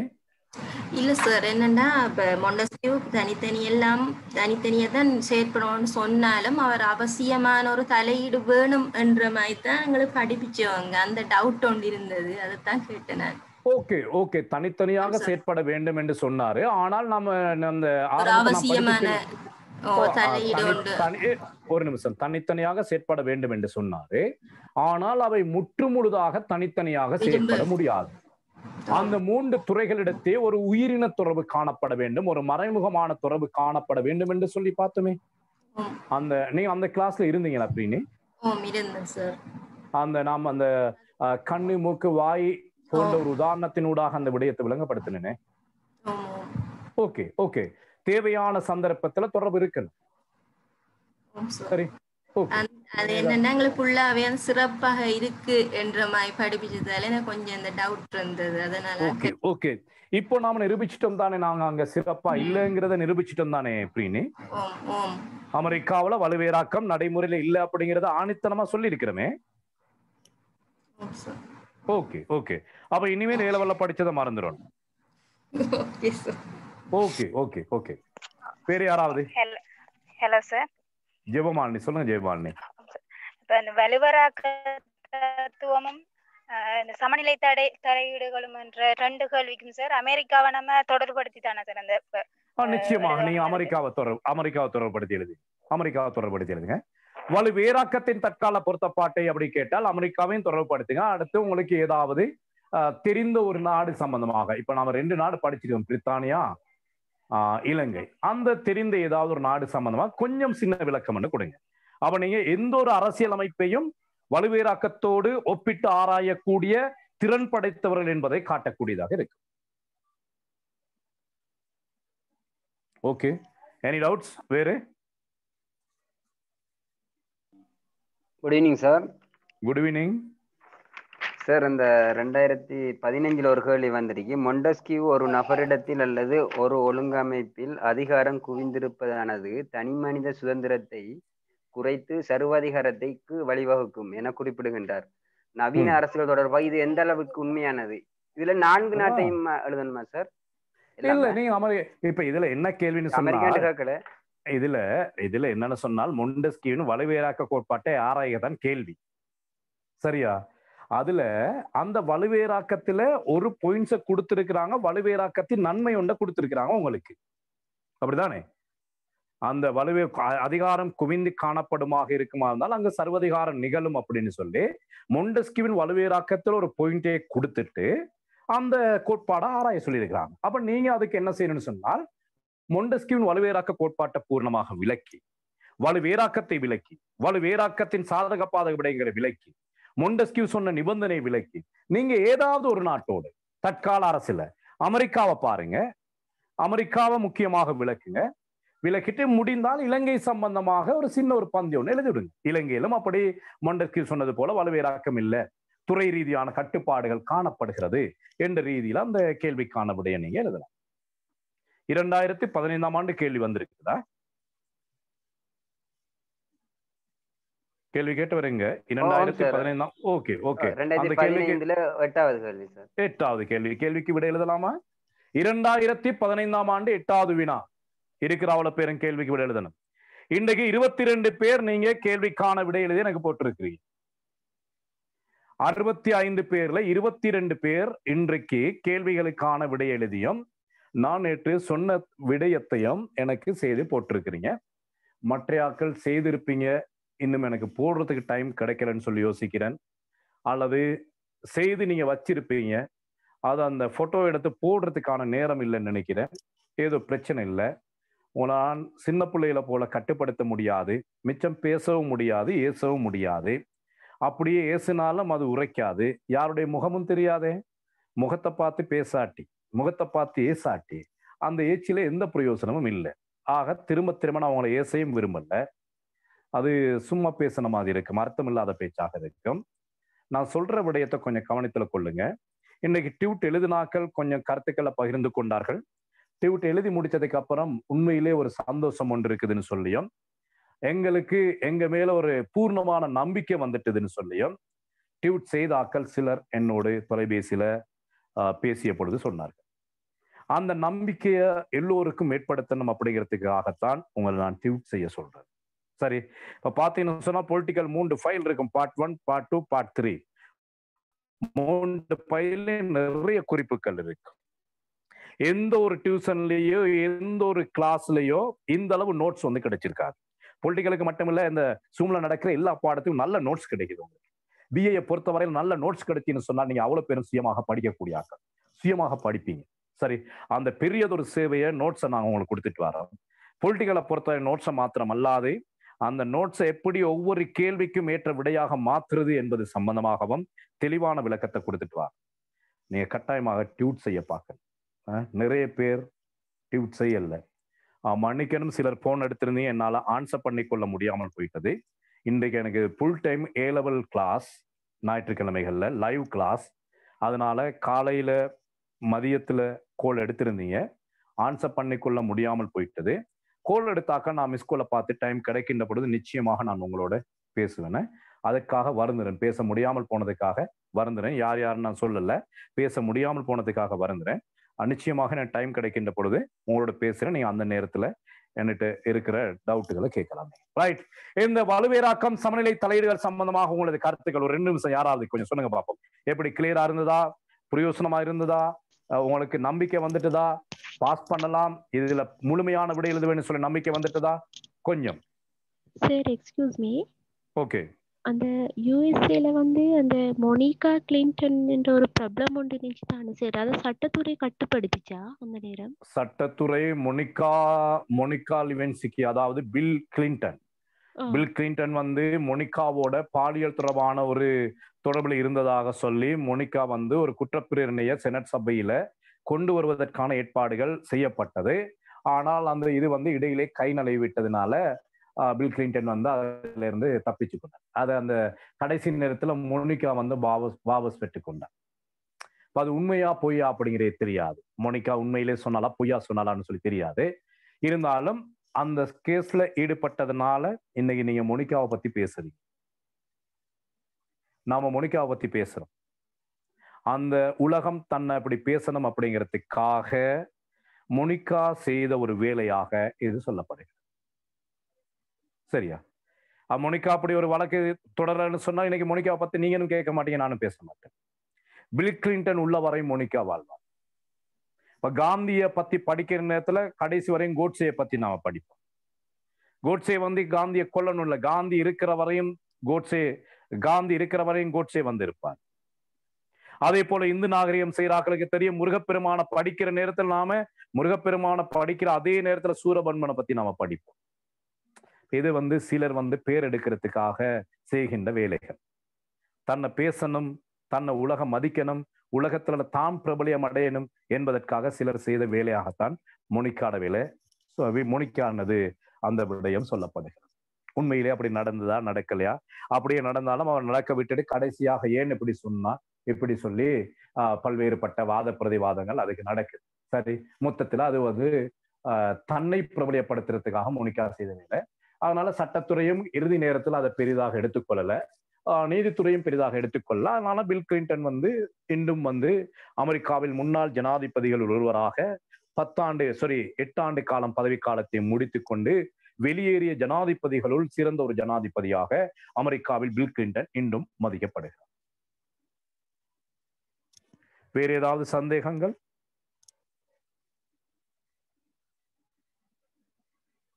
என்ன வாய் ஒருத்தரும் திறக்க மாட்டேங்கிறீங்க? சார் வணக்கம் சார். வணக்கம் எழில்வாணன். இந்த நீதித்துறை சட்டத்துறைய கட்டுப்படுது என்ற விடயத்துல சார் காங்கிரஸ் செனட் சபையும் சனப்பிரதிநிதிகள் சபையும் கொண்டு வர மசோதாக்கள் யாப்புக்கு முரணாகவோ அடிப்படை உரிமைக்கு முரணாகவோ காணப்பட்டால் அங்க உயர் நீதிமன்றம் அதை பரிசீலனை செய்து அதுக்கு எதிரான தீர்ப்புகள் வழங்குது என்று சொல்லப்படுது தானே சார்? ஆமா. அந்த வழக்குகள் உயர் நீதிமன்றத்துக்கு போகாமல் இருக்கிற இடத்துல அவங்கள அதை கட்டுப்படுத்துற அதிகாரம் இருக்கா சார்? நோ. அமெரிக்காவில உருவாக்கப்படுகின்ற ஒவ்வொரு சட்டமும் கட்டாயமாக நீதி புனராய்வுக்காக நீதிமன்றத்துக்கு அனுப்பப்படும். இங்க அமெரிக்காவில் உருவாக்கப்படுகின்ற ஒவ்வொரு சட்டமும் நீதிமன்றத்துக்கு போய் நீதி புனராய்வின் பின்னர் தான் அது சட்டமாக மாறும். நீதிமன்றத்துக்கு இருக்கிற அந்த அதிகாரத்தை தான் நாம சொல்லுவோம் நீதி புனராய்வு அதிகாரம். நீதி புனராய்வு ஒரு நாட்டில் இருக்குமாக இருந்தால் நிச்சயமாக சட்டத்துறையின் சட்டங்கள் நீதிமன்றத்திற்கு சென்றே ஆக வேண்டும். அதில் மாற்று கருத்து இல்லை. அது இலங்கையை போல தனிநபர் பிரேரணையா போகாமல் இலங்கையில் இருப்பது நீதி புனராய்வு அதிகாரம் அல்ல. இலங்கையில் இருப்பது நீதி முன் புனராய்வு அதிகாரம். சரி, அந்த நீதி முன் புனராய்வு நீதி புனராய்வு என்றால் என்னங்கிறது நான் 78ஆம் ஆண்டு யாப்பு படிக்கும் பொழுது உங்களுக்கு விளக்கம் தரேன். அது பெரிய ஒரு சாப்டர். இலங்கையில் இருப்பது நீதி புனராய்வு அல்ல, நீதி முன் புனராய்வு அதிகாரம். நீதி புனராய்வு அதிகாரம் இருக்குமா இருந்தால் ஒவ்வொரு சட்டமும் கட்டாயமாக நீதிமன்றத்துக்கு சென்றே ஆக வேண்டும். ஓகே, வேற ஏதாவது சந்தேகம்?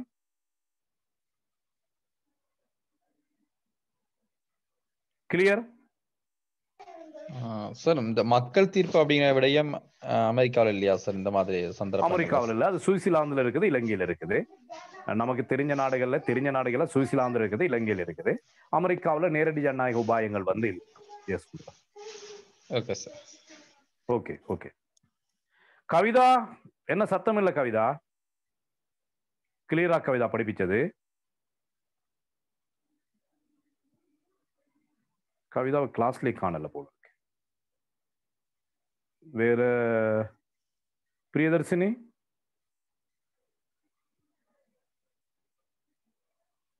கனகேஸ்வரி? என்ன ஓகே படிப்பிச்சது? ஓகே ஓகே சார், விளங்குச்சுனால. Okay okay okay right. அப்படி என்றால் நாம அடுத்து இன்னும் ஒரு பகுதிக்கு நாம போகிறோம். டொனமூர் அரசியல் திட்டம் சம்பந்தமாக நாம ஏற்கனவே பார்த்திருக்கிறோம். டொனமூர் அரசியல் திட்டத்தின் பின்னணி தொடர்பாகவும் டொனமூர் அரசியல் திட்டத்தில் ஏற்படுத்தப்பட்ட அரசாங்க சபை தொடர்பாகவும் நாம பார்த்திருக்கிறோம். சரி, இன்றைக்கு அந்த பகுதியில மற்றும் ஒரு பகுதியை நாம பார்க்க போறோம். டொனமூர் அரசியல் திட்டத்தின் கீழ் ஏற்படுத்தப்பட்ட நிர்வாக குழு ஆட்சி முறை. ஓகே, டொனமூர் அரசியல் திட்டத்தின் கீழ் ஏற்படுத்தப்பட்ட நிர்வாக குழு ஆட்சி முறை தொடர்பாக பார்க்க போறோம். டொனமூர்ல அடிக்கடி கேள்விகள் வரக்கூடிய ஒரு பகுதி. டொனமூர்ல மிக முக்கியமான ஒரு பகுதி இந்த நிர்வாக குழு ஆட்சி முறை. ரைட். இப்ப இதுல நீங்க பக்கத்திலே டூட்டில் நோட் பண்ணிக்கொள்ளுங்க. இந்த நிர்வாக குழு ஆட்சி முறையை என்னென்ன தலைப்பின் கீழே நாம படிக்கணும். ஒன்று, நிர்வாக குழுமுறை சம்பந்தமான அறிமுகத்தை பார்க்கணும். 2, நிர்வாக குழுமுறையின் அமைப்பு தொடர்பாக பார்க்கணும். 3, நிர்வாக குழுமுறையை ஏற்படுத்தப்பட்டமைக்கான காரணங்கள் தொடர்பாக பார்க்கணும். 4, நிர்வாக குழுமுறையின் சாதகமான விடயங்கள். 5, நிர்வாக குழுமுறையின் பாதகமான விடயங்கள். இந்த தலைப்புகளின் கீழே நாம இந்த நிர்வாக குழு ஆட்சி முறையை நோக்க வேண்டி இருக்கு. ரைட். இனி நாம பார்க்கிறோம் இந்த நிர்வாக குழு ஆட்சி முறை தொடர்பான அறிமுகம். டொனமூர் அரசியல் திட்டத்தின் கீழ் ஏற்படுத்தப்பட்ட சிபார்சுகளுள் இந்த நிர்வாக குழு ஆட்சி முறையும் உண்டாகும். டொனமூர் குழுல முன்வைக்கப்பட்ட பல்வேறுபட்ட சிபார்சுகளுள் இந்த நிர்வாக குழு ஆட்சி முறையும் ஒன்றாகும். ஓகே, அதாவது இலங்கையின் நிர்வாக அதிகாரங்களை 10ஆக வகைப்படுத்தி அதில் 7 வகையான அதிகாரங்களை இலங்கை இருக்கும். 3 வகையான அதிகாரங்களை பிரித்தானிய அரசின் சார்பாக நியமிக்கப்பட்ட காரியதர்சிகளிடம் வழங்கப்பட்ட ஒரு நிலையே நிர்வாக குழு முறை எனப்படுகிறது. சொல்லி பாருங்க பாப்போம். இலங்கையின் மொத்த நிர்வாக அதிகாரங்களை 10ஆக வகைப்படுத்தி அந்த 10ல் 7 வகையான அதிகாரங்களை இலங்கை இருக்கும். 3 வகையான அதிகாரங்களையும் பிரித்தானிய அரசின் சார்பாக நியமிக்கப்பட்ட காரியதர்சிகளிடமும் ஒப்படைக்கப்பட்ட ஒரு நிலையே நிர்வாக குழு ஆட்சி முறை ஆகும். சொல்லி பாருங்க ஒரு முறை எல்லாரும், கொஞ்சம் வாயத்திருங்க பாப்போம். எல்லாம் டொனமூர் அரசியல் திட்டத்தின் கீழ் இலங்கையின் நிர்வாக அதிகாரங்களை 10 வகைப்படுத்தி அதில் 7 வகையான அதிகாரங்களை இலங்கையருக்கும் 3 வகையான அதிகாரங்களை பிரித்தானிய அரசின் சார்பாக நியமிக்கப்பட்ட காரியதர்சிகளிடமும் ஒப்படைக்கப்பட்ட ஒரு ஆட்சி முறையே நிர்வாக குழு ஆட்சி முறை ஆகும். முதலாவது வரைவிலக்கணம். ஓகே, அடுத்து நாம பார்க்கிறோம் இன்னும் ஒரு வரைவிலக்கணம். கோல்ப்ரூக் அரசியல் திட்டத்தின் கீழ் சட்ட நிர்வாக சபை மேற்கொண்ட பணிகளை மேற்கொள்வதற்காக ஏற்படுத்தப்பட்ட ஒரு அமைப்பே நிர்வாக குழு ஆட்சி முறை ஆகும். கோல்ப்ரூக் அரசியல் திட்டத்தில் இருந்து இதுவரை காலமும் இலங்கையில நிர்வாக விடயத்துக்கு பொறுப்பாக இருந்தது பிரினி ஓனமாய் கொண்டிருக்கு. பிரினி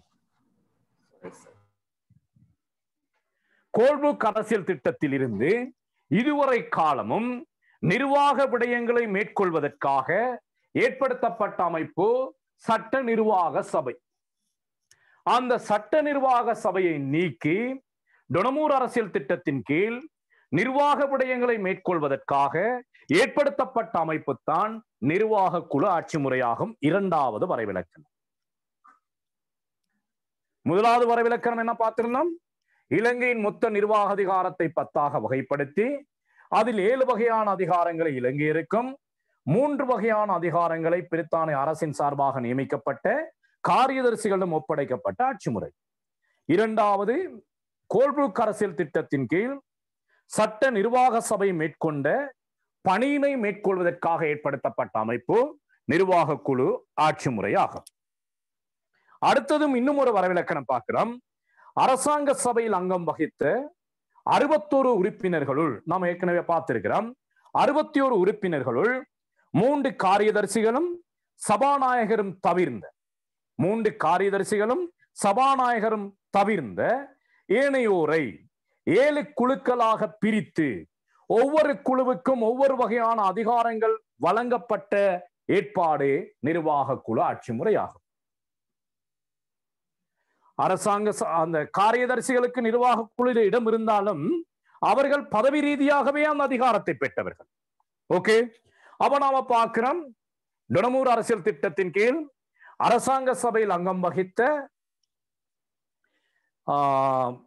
3 காரியதர்சிகள் சபாநாயகர் தவிர்ந்த ஏனையவர்களை 7 குழுக்களாக பிரித்து 7 வகையான அதிகாரங்கள் ஒப்படைக்கப்பட்ட ஒரு ஆட்சி முறையே நிர்வாக குழு ஆட்சி முறை ஆகும். இதை நாம் இப்படியும் சிந்திக்கலாம்.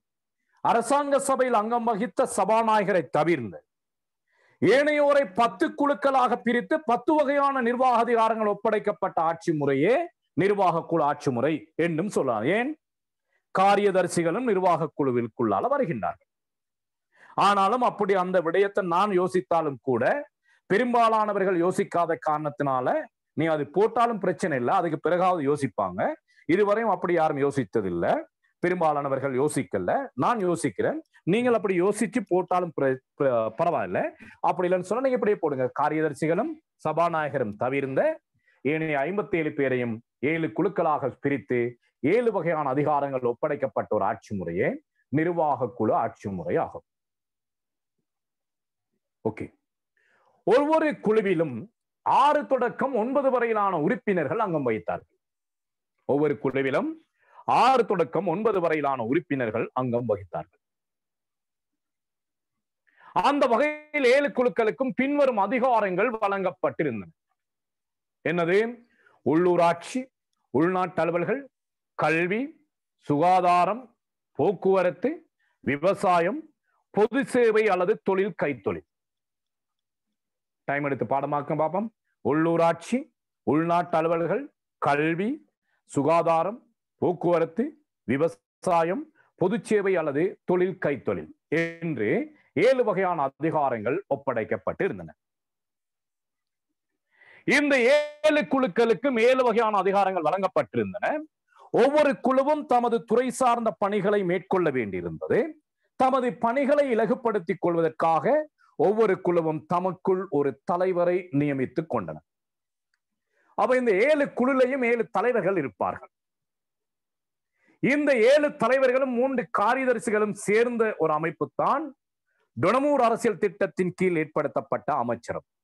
இந்த 7 தலைவர்களும் 3 காரியதரிசிகளும் சேர்ந்த ஒரு அமைப்பு தான் டொனமூர் அரசியல் திட்டத்தின் கீழ் ஏற்படுத்தப்பட்ட அமைச்சரவை. 10 பேரை கொண்ட ஒரு அமைச்சரவை காணப்பட்டது. இப்போ நாம பார்த்திருக்கிறோம் நிர்வாக குழு முறை என்றால் என்ன என்ற அறிமுகத்தையும் நிர்வாக குழு முறையின் அமைப்பு தொடர்பாகவும் பார்த்திருக்கிறோம். சரி, இனி நாம பார்க்கிறோம் இந்த நிர்வாக குழு முறையின் பணிகள். ஒன்று, நிர்வாக குழு ஒவ்வொன்றும் தமக்கு பொறுப்பளிக்கப்பட்ட நிர்வாகத்துறை சார்ந்த தொழிற்பாடுகளை மேற்கொள்ளுது. தமது நிர்வாகத்துறையின் கீழ் வருகின்ற திணைக்களங்களை ஒருங்கிணைத்தலும் கட்டுப்படுத்தலும். இப்ப கல்விக்கான பொறுப்பான நிர்வாக குழுன்னு சொன்னால் பல திணைக்களங்கள் வரும், அவற்றை ஒருங்கிணைத்தலும் கட்டுப்படுத்தலும். தமது துறையின் கீழ் வருகின்ற திணைக்களங்களில் வருடாந்தம் ஏற்படுகின்ற பதவி வெற்றிடங்களை நிரப்புதல், நியமித்தல், பதவி உயர்வு, சம்பள நிர்ணயம், இடமாற்றம் போன்ற நடவடிக்கைகளை மேற்கொள்ளுதல். அடுத்து தமது துறை சார்ந்த நடவடிக்கைகளை மேற்கொள்ளுதல். இது அவ்வளவும் நிர்வாக குழுவின் முக்கியமான பணிகள். இனி நாம பார்க்கிறோம் இங்க நிர்வாக குழு ஆட்சி முறை ஏற்படுத்தப்பட்டமைக்கான காரணங்கள். நிர்வாக குழு ஆட்சி முறை ஏற்படுத்தப்பட்டமைக்கான காரணங்கள். இந்த நிர்வாக குழு ஆட்சி முறை ஏற்படுத்தப்பட்டமைக்கான பிரதான காரணம், டொனமூர் குழுவினர் 1927ஆம் ஆண்டு இலங்கைக்கு விஜயம் செய்த காலப்பகுதியில் இலங்கையில் காணப்பட்ட பின்தங்கிய அரசியல் சமூக பொருளாதார சூழ்நிலைகள், இலங்கையில காணப்பட்ட அரசியல் சமூக பொருளாதார சூழ்நிலைகள் தான் இவ்வாறான நிர்வாக குழு ஆட்சி முறையை ஏற்படுத்துவதற்கு அடிப்படையாக அமைந்தது.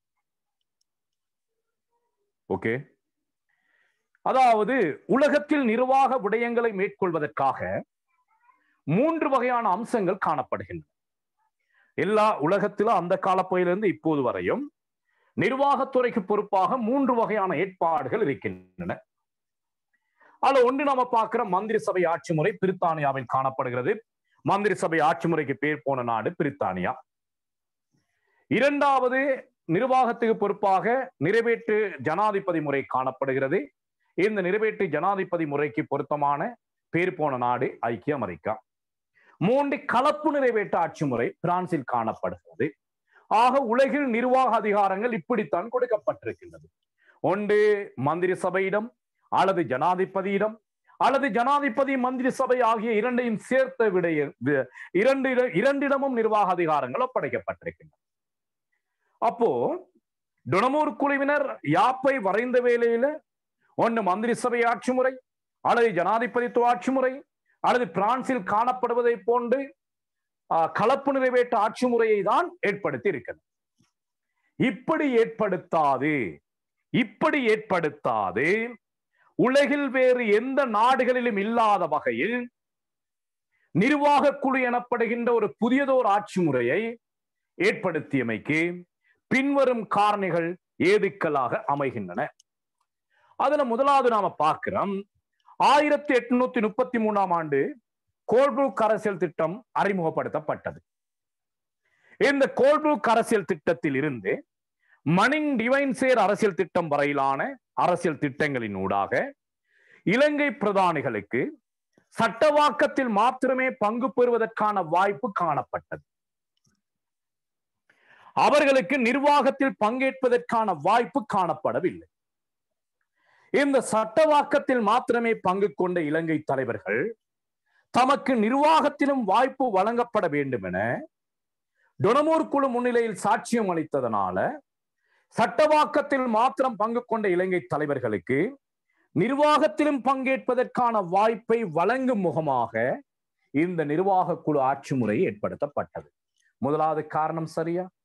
இதுவரை காலமும் இலங்கை பிரதானிகளுக்கு சட்டவாக்கத்தில் மாத்திரமே அறிவு வாய்ப்பு காணப்பட்டது.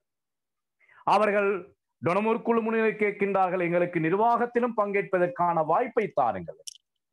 எனவே இவர்களின் கோரிக்கையின் காரணமாக, இலங்கையரின் கோரிக்கையின் காரணமாகவும் சட்டவாக்கத்தில் மாத்திரம் பங்கு கொண்ட இலங்கையருக்கு நிர்வாகத்தில் வாய்ப்பை வழங்க வேண்டும் என்பதற்காகவும் இந்த நிர்வாக குழு ஆட்சி முறை ஏற்படுத்தப்பட்டது.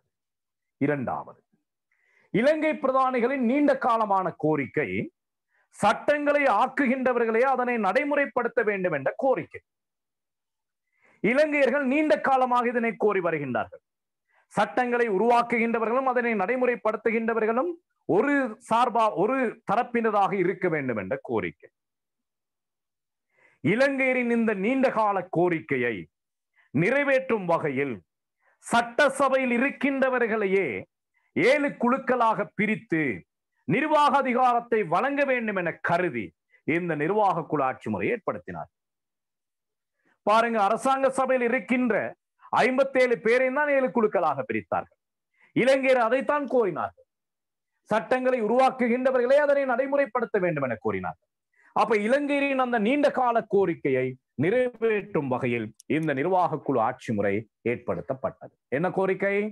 சட்டங்களை ஆக்குகின்றவர்களே அதனை நடைமுறைப்படுத்த வேண்டும் என்ற கோரிக்கையை நிறைவேற்றும் வகையில் இந்த நிர்வாக குழு ஆட்சி முறை ஏற்படுத்தப்பட்டது. அடுத்தது, டொனமூர் குழுவினர் இலங்கைக்கு விஜயம் செய்த காலப்பகுதியில் இலங்கையில் எவ்விதமான அரசியல் கட்சிகளும் காணப்படவில்லை. அத்தோடு இலங்கை மக்கள் பல்வேறு இன மத பிரதேச நாம தேசிய இயக்கத்துல பார்த்திருக்கிறோம். இன மத பிரதேச சித்தாந்த ரீதியாக பிரிந்து காணப்பட்டமையினால எதிர்காலத்தில் கட்சிகள் உருவாகக்கூடிய சந்தர்ப்பங்களும் காணப்படவில்லை. எனவே கட்சிகள் அற்ற சூழ்நிலைக்கு பொருத்தமான வகையில் நிர்வாக குழு ஆட்சி முறை ஏற்படுத்தினார். பிரித்தானியாவில் காணப்படுவதை போன்று மந்திரி சபை ஆட்சி முறை ஏற்படுத்த வேண்டுமா என் அந்த நாட்டில் கட்டாயமாக அரசியல் கட்சிகள் காணப்படும். மந்திரி சபை ஆட்சி முறையில் அடிப்படையான லட்சணம் அரசியல் கட்சிகள். பிரித்தானியாவில் காணப்படுவதை போன்று மந்திரி சபை ஆட்சி முறையை ஏற்படுத்த வேண்டுமா என் அரசியல் கட்சிகள் காணப்பட வேண்டும். இலங்கையில் அரசியல் கட்சிகள் காணப்படவில்லை. எனவே கட்சிகள் அற்ற சூழ்நிலைக்கு பொருத்தமான வகையில் இந்த நிர்வாக குழு ஆட்சி முறையை ஏற்படுத்தினார்கள். அடுத்தது, அமெரிக்காவில் காணப்படுவதை போன்று ஜனாதிபதித்துவ ஆட்சி முறையை ஏற்படுத்த வேண்டுமா? நிர்வாக விடயத்துல நன்கு பயிற்சி பெற்ற ஒரு தலைவர் தேவை. முழு நாட்டையும் கொண்டு நடத்தக்கூடிய ஒரு தலைவர் ஒருவர் தேவை. ஆனால் டொனமூர் குழுவினர் இலங்கைக்கு விஜயம் செய்த காலப்பகுதியில் நிர்வாகத்தில் தேர்ச்சி பெற்ற தலைவர்கள் யாருமே இருக்கல. சிலருக்கு அரசியல் அறிவு காணப்பட்டது. அந்த அரசியல் அறிவு சட்டவாக்கத்தில் மாத்திருந்தான். சட்டத்தை உருவாக்க முடியும், அவர்களால் அதனை நடைமுறைப்படுத்த முடியாது. நிர்வாகத்தில் பயிற்சி பெற்ற எந்த ஒரு தலைவரும் இலங்கையில் இருக்கல. எனவே எந்த ஒரு தலைவரும் இல்லாத காரணத்தினால தனி ஒரு நபரிடமோ ஒரு குழுவிடமோ நிர்வாக அதிகாரத்தை ஒப்படைக்க டொனமூர் குழுவினர் விரும்பவில்லை. எனவே சட்டவாக்க சபையில் இருந்த அனைவரிடமும் நிர்வாக அதிகாரத்தை ஒப்படைத்தனர். அவ்வாறு ஒப்படைப்பதற்காக ஏற்படுத்தப்பட்ட ஒரு ஏற்பாடுதான் நிர்வாக குழு ஆட்சி முறை. ஓகே, அடுத்த 1833 ஆண்டிலிருந்து ஏற்படுத்தப்பட்ட கோல்புக் அரசியல் திட்டத்திலிருந்து இதுவரையும் ஏற்படுத்தப்பட்ட அரசியல் யாப்பு சீர்திருத்தங்களின் ஊடாக வழங்கப்பட்ட உரிமைகளையும் சலுகைகளையும் இலங்கையில வாழ்ந்த பெரும்பான்மையின மக்களை அனுபவித்து வரலாயினர். இதனை டொனமூர் குழு முன்னிலையில் சாட்சியம் அளித்த சிறுபான்மையின மக்கள் இதனை ஒரு குறைபாடாக சுட்டிக்காட்டினர். எனவே தமக்கும் நிர்வாகத்தில் வாய்ப்பு வழங்கப்பட வேண்டும் என கோரிக்கை விடுத்தார்கள். சிறுபான்மையினரின் கோரிக்கையை நிறைவேற்றும் முகமாகவும் சிறுபான்மையின மக்களுக்கு நிர்வாகத்தில் வாய்ப்பை வழங்க வேண்டும் என்பதற்காகவும் சிறுபான்மையின மக்களின் நன்மை கருதியும் டொனமூர் குழுவினர் நிர்வாக குழு ஆட்சி முறையை ஏற்படுத்தினார்கள். ஓகே, அடுத்தது, பிரித்தானியாவில் மத்திய அரசியல் நிர்வாக விடயங்களுக்கு பொறுப்பாக மந்திரி சபை ஆட்சி முறை காணப்பட்ட போதிலும் பிரித்தானியாவில் மத்திய அரசின் நிர்வாக விடயங்களை மேற்கொள்வதற்காக மந்திரி சபை ஆட்சி முறை காணப்பட்ட போதிலும் உள்ளூராட்சி அமைப்புகளில் காணப்பட்டது இந்த நிர்வாக குழு ஆட்சி முறை. பிரித்தானியா நிர்வாக குழு ஆட்சி முறையை பின்பற்றி உள்ளூராட்சி அமைப்புகள் சிறப்பான முறையில் தொழிற்பட்டன. வினைத்திறன் மிக்க அமைப்புகளாக அந்த உள்ளூராட்சி அமைப்புகள் காணப்பட்டன. பிரித்தானியாவில் உள்ளூராட்சி அமைப்புகளின் தொழிற்பாட்டை போன்று இலங்கையிலும் ஒரு சிறப்பான தொழிற்பாட்டினை பெற்றுக்கொள்ளலாம் என கருதி டொனமூர் குழுவினர் நிர்வாக குழு ஆட்சி முறையை ஏற்படுத்தினார்கள். கவனியப்ப நிர்வாக குழு ஆட்சி முறை ஏற்படுத்தியமைக்கான முதலாவது காரணம் என்னது? சட்டவாக்கத்தில் பங்கு கொண்ட தலைவர்களுக்கு நிர்வாகத்திலும் வாய்ப்பை ஏற்படுத்தி கொடுத்தல். இரண்டாவது காரணம் என்னது? சட்டங்களை உருவாக்குகின்றவர்களே அதனை நடைமுறைப்படுத்த வேண்டும் என்ற இலங்கையரின் கோரிக்கையை நிறைவேற்றுவதற்காக. மூன்றாவது, இலங்கையில் கட்சிகள் அற்ற சூழ்நிலை. நான்காவது, நிர்வாகத்தில் தேர்ச்சி பெற்ற தலைவர் ஒருவர் இன்மை. அடுத்தது நாம பார்த்திருக்கிறோம், சிறுபான்மையின மக்கள் தமது கோரிக்கையை முன்வைத்தமை. அடுத்து பிரித்தானியாவில் உள்ளூராட்சி அமைப்புகள் நிர்வாக குழு ஆட்சி முறையினூடாக சிறப்பாக தொழிற்பட்டமை. அப்ப இது போன்ற காரணங்களினால இலங்கையிலையும் நிர்வாக குழு ஆட்சி முறையை டொனமூர் குழுவினர் ஏற்படுத்தினார்கள். ஓகே, அடுத்தது இனி நாம பார்க்கிறோம் இந்த நிர்வாக குழு ஆட்சி முறையினால இலங்கைக்கு கிடைத்த நன்மைகள். நிர்வாக குழு ஆட்சி முறையினால இலங்கைக்கு கிடைத்த நன்மைகள் 1833 ஆண்டு தொடக்கம் இதுவரை காலமும் அறிமுகப்படுத்தப்பட்ட யாப்பு சீர்திருத்தங்களின் ஊடாக இலங்கை பிரதானிகளுக்கு சட்டவாக்கத்தில் மாத்திரமே பங்கேற்பதற்கான வாய்ப்பு கிடைத்திருந்தது. சட்டவாக்கத்தில் மாத்திரமே பங்கு கொண்ட இலங்கை தலைவர்களுக்கு நிர்வாக குழு ஆட்சி முறையினூடாக நிர்வாக விடயத்திலும் பங்கேற்பதற்கான வாய்ப்பு கிடைத்தது. முதலாவது நன்மை. சட்டவாக்கத்தில் மாத்திரம் பங்கு கொண்ட தலைவர்களுக்கு நிர்வாகத்திலும் பங்கேற்பதற்கான ஒரு வாய்ப்பு கிடைத்தது. இது முதலாவது நன்மை. இரண்டாவது, இலங்கை பிரதானிகளின் நீண்ட காலமான கோரிக்கை சட்டங்களை ஆக்குகின்றவர்களே அதனை நடைமுறைப்படுத்த வேண்டும் என்ற கோரிக்கை. அந்த கோரிக்கை இந்த நிர்வாக குழு ஆட்சி முறையினூடாக நிறைவேற்றி வைக்கப்படுகிறது. சட்டசபையில் இருந்தவர்களே நிர்வாக விடயத்தில் பங்கேற்கின்றார்கள். எனவே இலங்கையின் நீண்ட கால கோரிக்கையான சட்டங்களை உருவாக்குகின்றவரை அதனை நடைமுறைப்படுத்த வேண்டும் என்ற கோரிக்கை இங்கு நிறைவேற்றி வைக்கப்படுகிறது. அடுத்தது, சோல்பரி அரசியல் திட்டத்தின் கீழ் மந்திரி சபை ஆட்சி முறை ஏற்படுத்தப்பட்டது. அந்த மந்திரி சபை ஆட்சி முறைக்கு தேவையான அனுபவத்தினையும் பயிற்சினையும் இலங்கை பிரதானிகள் இந்த நிர்வாக குழு ஆட்சி முறையினூடாக பெற்றுக் கொள்கின்றனர். சோல்பரி அரசியல் திட்டத்தின் கீழ் ஏற்படுத்தப்பட்ட மந்திரி சபை ஆட்சி முறைக்கு தேவையான அனுபவத்தினையும் பயிற்சினையும் இந்த நிர்வாக குழு ஆட்சி முறை இலங்கையருக்கு வழங்கியது. அடுத்தது, இதுவரை காலமும் இலங்கை பிரதானிகள் நிர்வாக விடயத்தில் பயிற்சியற்றே காணப்பட்டனர். அத்தகையவருக்கு நிர்வாக குழு ஆட்சி முறை சிறந்த ஒரு பயிற்சி களமாக ட்ரைனிங் சென்டராக அமைந்தது. நிர்வாக விடயத்தை பயிற்றுவிக்கின்ற ஒரு பாடசாலையாக பயிற்சி களமாக இந்த நிர்வாக குழு ஆட்சி முறை தொழிற்பட்டு வந்தது. இதுவரை காலமும் பிரித்தானியரால் அறிமுகப்படுத்தப்பட்ட அரசியல் சீர்திருத்தங்களினூடாக வழங்கப்பட்ட சகலவிதமான உரிமைகளையும் சலுகைகளையும் இலங்கையில வாழ்ந்த பெரும்பான்மையின மக்களை அனுபவித்து வந்தனர். இந்த நிர்வாக குழு ஆட்சி முறையினூடாக சிறுபான்மையின மக்களும் நிர்வாக விடயங்களில் பங்கேற்று அரசியல் உரிமைகளையும் சலுகைகளையும் பெற்றுக்கொள்ளக்கூடிய வாய்ப்பு இந்த நிர்வாக குழு ஆட்சி முறையினூடாக இலங்கையருக்கு கிடைக்கப்பட்டது.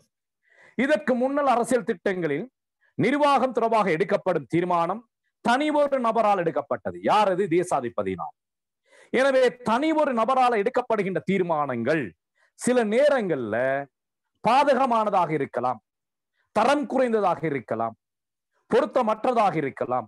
ஆனால் இந்த நிர்வாக குழு ஆட்சி முறையின் ஊடாக ஒரு தீர்மானம் எடுக்கப்படுவதற்கு முன்னர் பல்வேறுபட்ட வாத பிரதிவாதங்களுக்கு உட்படுத்தப்பட்டு எடுக்கப்பட்டமையினால சிறந்த தீர்மானங்கள் எடுக்கப்படுவதற்கு இந்த நிர்வாக குழு முறை வழி சமைத்தது. நாட்டின் சிறந்த நிர்வாக தீர்மானங்கள் எடுக்கப்படுவதற்கு இந்த நிர்வாக குழு ஆட்சி முறையானது வழி சமைத்தது என்று நாம் சொல்லலாம். அடுத்து, இந்த நிர்வாக குழு ஆட்சி முறையின் ஊடாக இலங்கை தலைவர்கள் சிறந்த நிர்வாக பயிற்சிகளை பெற்றுக் கொண்டார்கள். நாம ஏற்கனவே பார்த்திருந்தோம், டொனமூர் குழுவினர் இலங்கைக்கு விஜயம் செய்த காலப்பகுதியில இலங்கையில நிர்வாக விடயத்தை ஒப்படைப்பதற்கு எவருமே இருக்கல்ல. நிர்வாக விடயத்தை பொறுப்பேற்கக்கூடிய எந்த ஒரு தலைவரும் இருக்கல்ல. ஆனால் இந்த நிர்வாக குழு ஆட்சி முறை ஏற்படுத்தப்பட்டு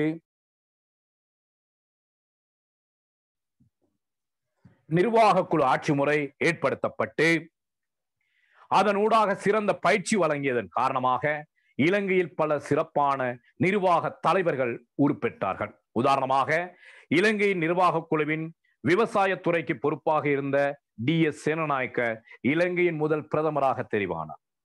அப்ப இவருக்கான அந்த பிரதமர் பதவிக்கான பிரதமராக தெரிவாவதற்குரிய பயிற்சியை வழங்கியது இந்த நிர்வாக குழு ஆட்சி முறை.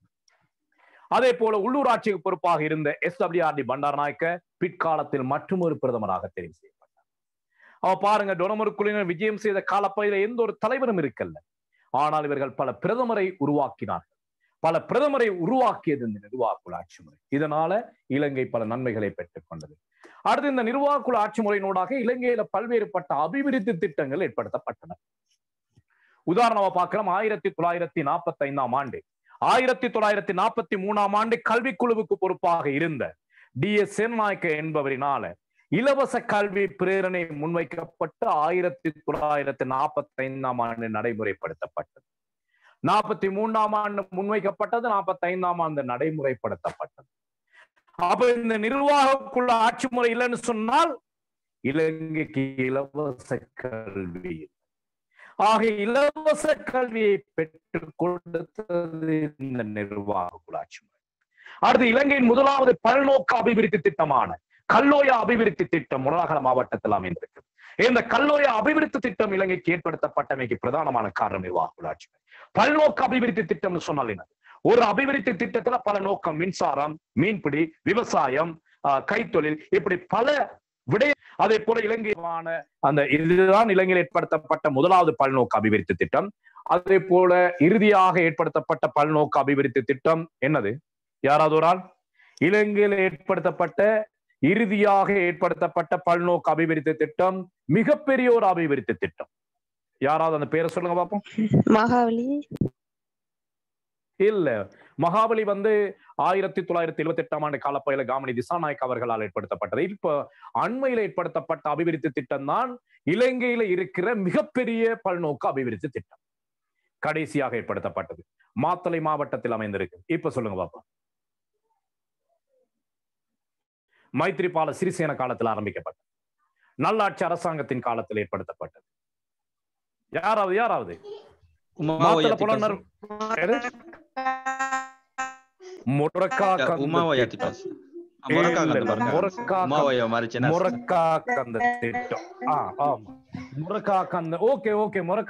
திட்டம் இதுதான் இலங்கையில் இருக்கிற மிகப்பெரிய பல்நோக்கு அபிவிருத்தி திட்டம் என்று முரக்காக்கந்த அபிவிருத்தி இலங்கையில் இருக்கிற முரக்காக்கந்த. சரி. அப்போ அந்த அப்படிப்பட்ட பல்நோக்கு அபிவிருத்தி திட்டங்களுக்கு அத்திவாரமிட்டது இந்த நிர்வாக குழு ஆட்சி. அடுத்து இந்த நிர்வாக குழு ஆட்சி முறையின் ஊடாக தெரிவான ஒவ்வொரு தலைவர்களுக்கும் மந்திரிமார்களின் அந்தஸ்து இலங்கையில முதலாக கிடைக்கப்பட்ட. இதற்கு முதல்ல யாருக்கும் மந்திரிமார்கள் இல்ல, வெறும் சட்டமன்ற உறுப்பினர்கள். அந்த சட்டமன்ற உறுப்பினருக்கு மந்திரிமார்கள், மினிஸ்டர்கள், அமைச்சர்கள் என்ற அந்தஸ்து கிடைக்கப்பட்டது இந்த நிர்வாக குழு ஆட்சி முறையின் ஊடாக. அப்ப இந்த நிர்வாக குழு ஆட்சி முறையானது இலங்கை தலைவர்களுக்கு மந்திரிமார்கள், மினிஸ்டர்ஸ் என்ற அந்தஸ்தை பெற்றுக் கொடுத்தது. சரி, இது அவ்வளவும் இந்த நிர்வாக குழு ஆட்சி முறையின் ஊடாக இலங்கைக்கு கிடைத்த நன்மைகளாக நாம குறிப்பிடலாம். அடுத்து நாம பார்க்கிறோம் குறைபாடு. சரி, நிர்வாக குழு ஆட்சி முறையினூடாக இலங்கை தலைவர்களுக்கு 10 7 வகையான அதிகாரங்கள் வழங்கப்பட்டன. எஞ்சிய 3 அதிகாரங்களும் பிரித்தானிய அரசினால் நியமிக்கப்பட்ட காரியதரிசிகளும் ஒப்படைக்கப்பட்டிருந்தன. ஆனால் இந்த 10 அதிகாரங்களையும் கட்டுப்படுத்தக்கூடிய மிக முக்கியமான 3 அதிகாரங்கள் காரியதரிசிகளும் காணப்பட்டது. இந்த 10 அதிகாரங்களையும் கட்டுப்படுத்தக்கூடிய மிக முக்கியமான அதிகாரங்கள் காரியதரிசியிடம் காணப்பட்டதனால இலங்கை பிரதானிகளுக்கு 7 வகையான அதிகாரங்கள் கொடுக்கப்பட்டாலும் அந்த 7 வகையான அதிகாரங்களை பயன்படுத்தி எந்த ஒரு தீர்மானத்தையும் சுதந்திரமாக எடுக்க முடியாதவர்களை காணப்பட்டது. ஏன்? அந்த 7 அதிகாரத்தையும் கட்டுப்படுத்தக்கூடிய 3 மிக முக்கியமான அதிகாரங்கள் காரியதரிசிகளிடம் ஒப்படைக்கப்பட்டது. அதனால இவர்களுக்கு 10 7 வகையான அதிகாரங்கள் ஒப்படைத்தாலும் அது ஒப்படைக்கப்படாமைக்கு சமனாகத்தான் இருந்தது. சரி, அடுத்தது இதுவரை காலமும் தனி ஒரு நபரினால நடைமுறைப்படுத்தப்பட்ட நிர்வாக விடயங்களை இங்கு ஒரு குழுமட்டத்தில் பல்வேறு வாத பிரதிவாதங்களுக்கு உட்படுத்தப்பட்டு ஒரு குழுமட்டத்தில் பல்வேறுபட்ட வாத பிரதிவாதங்களின் பின்னர் அந்த நிர்வாக தீர்மானம் நடைமுறைப்படுத்தப்பட்டமையினால வீணான காலதாமதம் ஏற்பட்டது.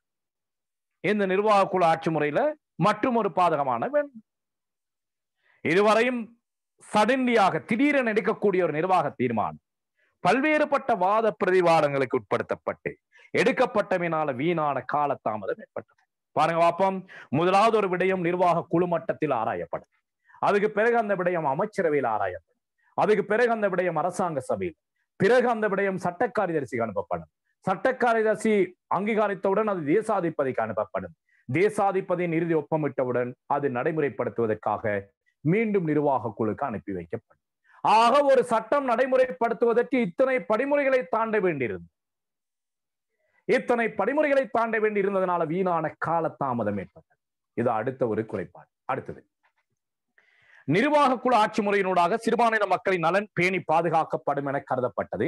ஆனால் டொனமூர் குழுவினரால் ஏற்படுத்தப்பட்ட மற்றொரு முக்கியமான சிபார்சு பிரதேசவாரி பிரதிநிதித்துவம்.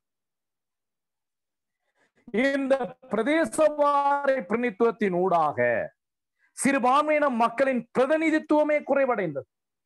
சிறுபான்மையின மக்களின் பிரதிநிதித்துவமே இல்லாமல் போனது. சட்டசபையில் சிறுபான்மையின மக்களின் பிரதிநிதித்துவம் கணிசமாக குறைவடைந்தது.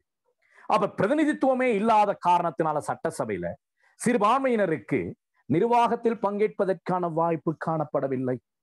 எனவே டொனமூர் குழுவினர் எதிர்பார்த்த நோக்கம் இங்கு நிறைவேற்றப்படவில்லை. அடுத்தது, நிர்வாக குழு ஆட்சி முறையினூடாக இலங்கை பிரதானிகள் கூட்டு பொறுப்பு இன்மை என்ற விடயத்தை கற்றுக்கொள்ளலாயின. கூட்டு பொறுப்பு என்றால் என்னது? கூட்டு பொறுப்பு எனப்படுவது ஒரு குழு செய்தால் அது செய்யாது விட்ட விடயங்கள் மீது கூட்டாக பொறுப்பேற்கின்ற ஒரு தன்மை. ஒரு அமைச்சரவையில கட்டாயமாக இருக்க வேண்டிய ஒரு விடயம் கூட்டு பொறுப்பு. நாட்டுல நன்மை நடந்தாலும் அமைச்சரவை கூட்டாக பொறுப்பெடுக்கணும். அதே போல ஒரு தீமை நடந்தாலும் கூட்டாக பொறுப்பெடுக்கணும். இப்படி நல்லது கெட்டது ஆகிய இரண்டையும் கூட்டாக பொறுப்பேற்கின்ற ஒரு தன்மை தான் கூட்டு பொறுப்பு. ஒரு கெட்டது நடந்ததுன்னு சொன்னால் ஒரு அமைச்சர் பிரிதொரு அமைச்சரை சாட்டக்கூடாது. ஒரு அமைச்சர் பிரிதொரு அமைச்சர் மீது பழி சுமத்தக்கூடாது. எங்களது அமைச்சரவையில் இப்படி நடந்து விட்டது என்று கூட்டாக பொறுப்பேற்கும். இதுதான் கூட்டு பொறுப்பு. ஆனால் இலங்கையில் இந்த கூட்டு பொறுப்பு என்ற விடயம் இப்போதும் இல்லை. இந்த கூட்டு பொறுப்பு இன்மை என்ற விடயத்தை முதலாக இலங்கையருக்கு கற்றுக் கொடுத்தது இந்த நிர்வாக குழாட்சி. சரி, அந்த கூட்டு பொறுப்பு இன்மை என்ற விடயம் தற்போதும் இலங்கையில் காணப்படும். அதற்கான அத்திவாரத்தை இட்டது இந்த நிர்வாக குழாட்சி.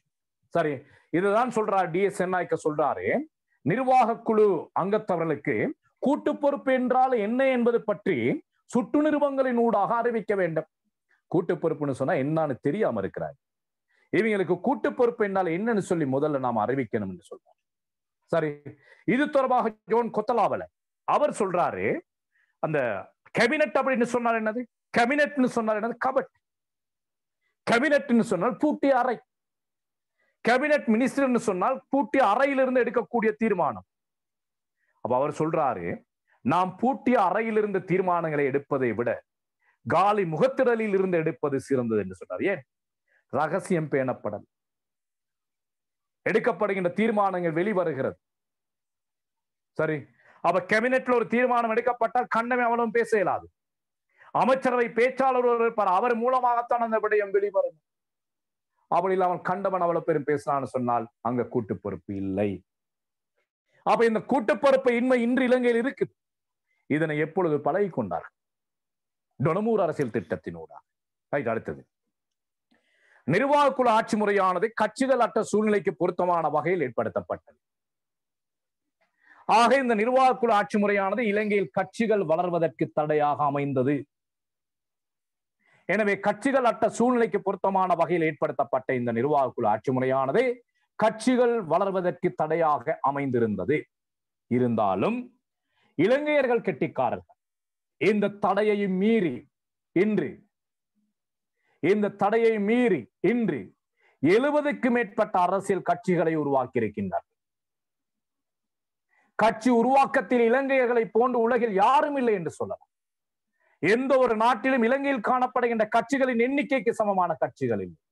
நிர்வாக குழு தடையாக இருந்தால் அவர்கள் இப்படி அதிகப்படியான கட்சிகளை உருவாக்கி இருக்கிறார். அமெரிக்கா பெரிய நாடு, இருக்கிற கட்சிகள் எண்ணிக்கை 2. பிரித்தானியா பெரிய நாடு, இருக்கின்ற பிரதான கட்சிகள் 2, சிறிய கட்சிகள் 4, மொத்தமாக 6 கட்சி. இலங்கையில 70க்கும் மேற்பட்ட கட்சிகள் இருக்கு.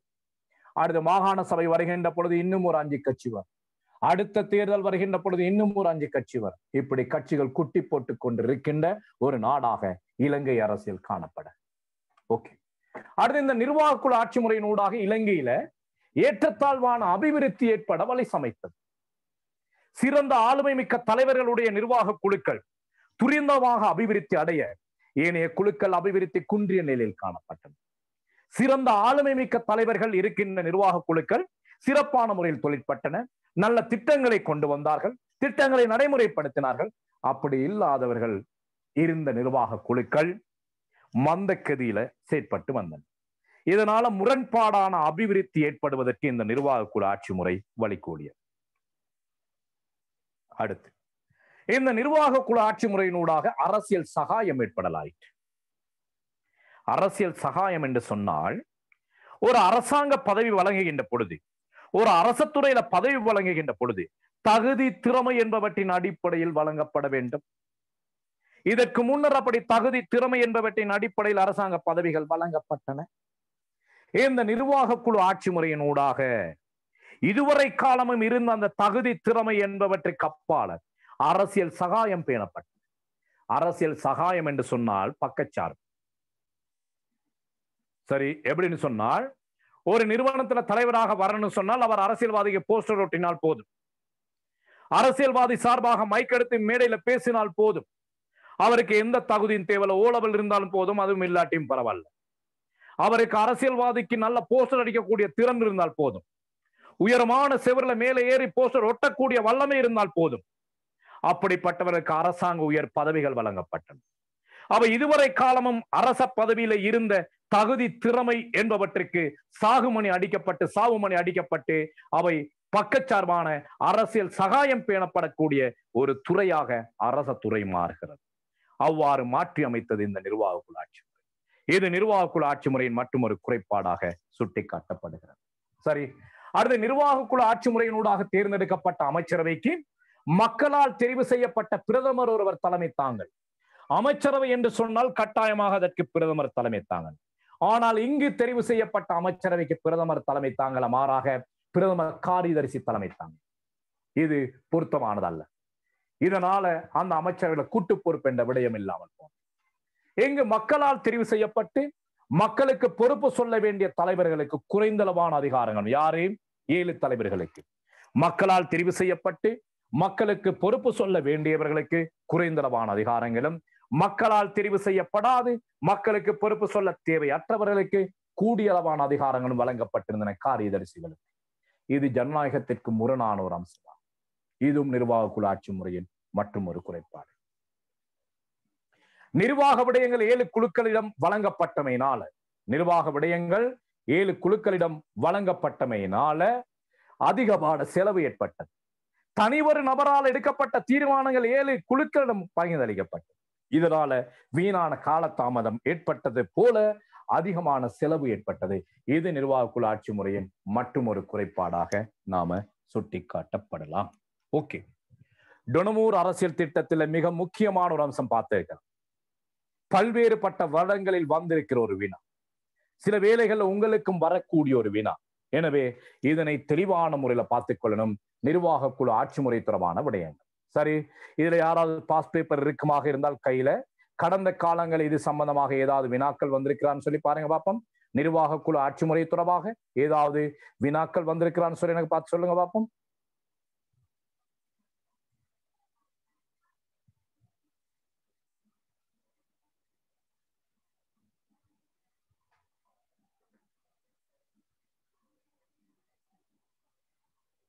என்ன சத்தம் இல்ல? பேப்பரை தேடுறீங்களா?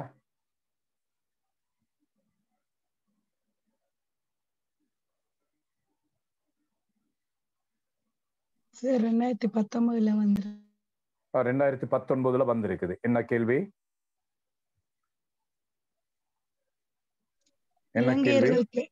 இலங்கையர்கள் பெற்றுக்கொண்ட நிர்வாக மற்றும் அரசியல் பயிற்சிகளில் கவனம் செலுத்தி நிறைவேற்று குறுமுறையின் செயற்பாடு பற்றி இது வந்து கேள்வி. இலங்கையர்கள் பெற்றுக்கொண்ட அரசியல் பயிற்சி, வேற கவனம் செலுத்தி நிறைவேற்று குறுமுறையின் தொழிற்பாடு பற்றி செயற்பாடுகள் குறித்து. இப்ப இதுல நீங்க நிர்வாக குழு ஆட்சி முறை என்றால் என்னன்னு சொல்லி எழுதணும். சரி, அடுத்து இந்த நிர்வாக குழு ஆட்சி முறை ஏற்படுத்தப்பட்டமையினால இலங்கையர்கள் எப்படிப்பட்ட பயிற்சிகளை பெற்றுக்கொண்டார்கள், ஏற்படுத்தப்பட்டமைக்கான காரணங்களை கொஞ்சம் குறிப்பாக விளங்கப்படுத்த பாருங்க. எப்படிப்பட்ட பயிற்சிகளை பெற்றுக்கொண்டார்? நம்ம பார்த்தோமே, நன்மைகள் பார்த்தோமே, அதான் அந்த பயிற்சி. ஆனால் அந்த பயிற்சி போதுமானதாக இருக்கவில்லை, பல குறைபாடுகளை கொண்டு காணப்பட்டது. சரி, என்ற ரீதியில அதன் பாதகமான விடயங்களையும் எழுத. அப்ப இலங்கை அரசியலை பொறுத்தவரை நீங்க எந்த ஒரு கேள்விக்கு விட எழுதினாலும் அது விமர்சன ரீதியாக ஆராயப்படணும். நான் கொடுத்திருக்கிற நோட்ஸ் வந்து உங்களுக்கு விமர்சன ரீதியான நோட்ஸா தான் இருக்கு. அப்ப இதுல நிர்வாக குழு ஆட்சி முறையில பயிற்சிகள்னு சொன்னால் அதன் நன்மைகள் எழுதுறீங்க. அது அந்த நன்மைகள்ல பல குறைபாடுகள் காணப்பட்டது. குறைபாடுகளும் எழுதுறீங்க. இருந்த போதிலும் இந்த நிர்வாக குழு ஆட்சி முறையானது இறுதியாக ஒரு முடிவுக்கு வாரீங்க. இந்த நிர்வாக குழு ஆட்சி முறையானது இலங்கையரை பொறுத்தவரையில பல்வேறு பயிற்சிகளை வழங்கி இலங்கையரின் சுதந்திரமான தொழிற்பாட்டுக்கு வினைத்திறனான தொழிற்பாட்டுக்கு சாதகமாக இருந்தது என்ற ஒரு முடிவுக்கு நீங்க வரலாம். அப்ப அந்த கேள்விக்கான விட அப்படித்தான் வரணும். எத்தனையாம் ஆண்டு கேள்வி? எத்தனையாம் ஆண்டு கேள்வி? கேள்வி இலக்கத்தை சொல்லுங்க, மத்தாக்கள் கேள்வி எழுதி கொள்ளட்டும். 2019 இரண்டாவது வினா சார். 2019ஆம் ஆண்டு இரண்டாவது வினா. 2019ஆம் ஆண்டு இரண்டாவது வினா. சரி, அப்போ அந்த கேள்விக்கான விடையை எழுதி கொள்ளுங்க. ஓகே, அடுத்தது பொதுவான ஒரு கேள்வி கேட்கலாம். இரண்டு கவிதா, அந்த கேள்வியை வாசிங்க கவிதா. இலங்கையர்கள்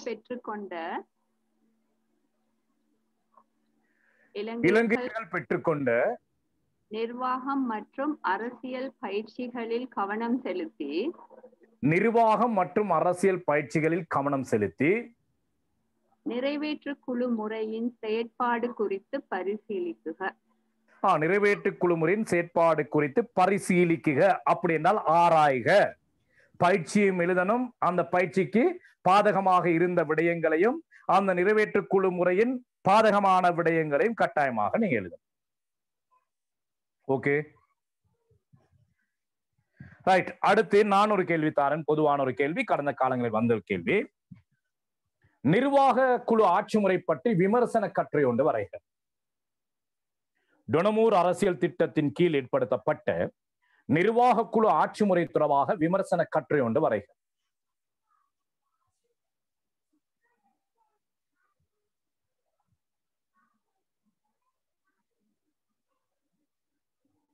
ஓகே, இன்னும் ஒரு கேள்வி. சோல்பரி அரசியல் திட்டத்தின் கீழ் ஏற்படுத்தப்பட்ட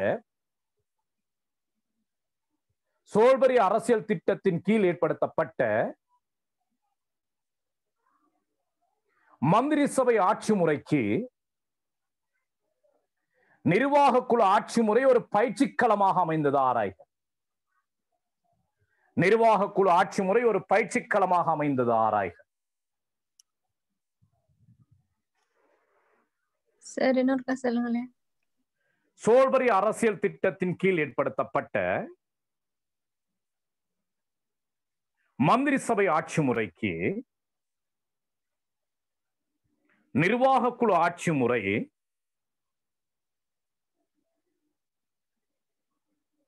ஒரு பயிற்சிக்களமாக அமைந்தது ஆராய்க.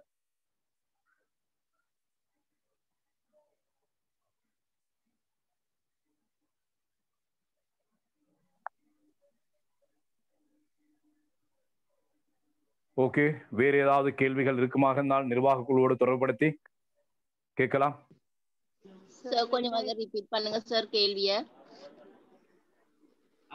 சோல்பரி அரசியல் திட்டத்தின் கீழ் ஏற்படுத்தப்பட்ட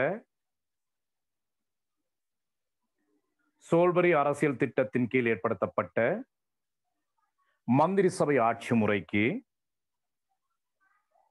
நிர்வாக குழு ஆட்சி முறையானது ஒரு பயிற்சிக்களமாக அமைந்தது ஆராய்க.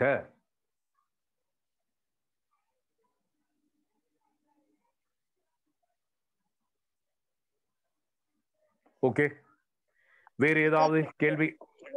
இதுக்கு ஆன்சர் சார் எப்படி இந்த சோல்பரி அரசியல் திட்டத்தை பற்றி நம்ம எழுதணும் தானே சார் இதுக்கு? ரைட், இதுல நாம பாக்குறீங்க சோல்பரி அரசியல் திட்டம் தான் இலங்கையில, சோல்பரி அரசியல் திட்டத்துல தான் இலங்கையில முதலாக மந்திரி சபை ஆட்சி முறை ஏற்படுத்தப்பட்டது. அதாவது பாராளுமன்ற ஆட்சி முறை ஏற்படுத்தப்பட்டது.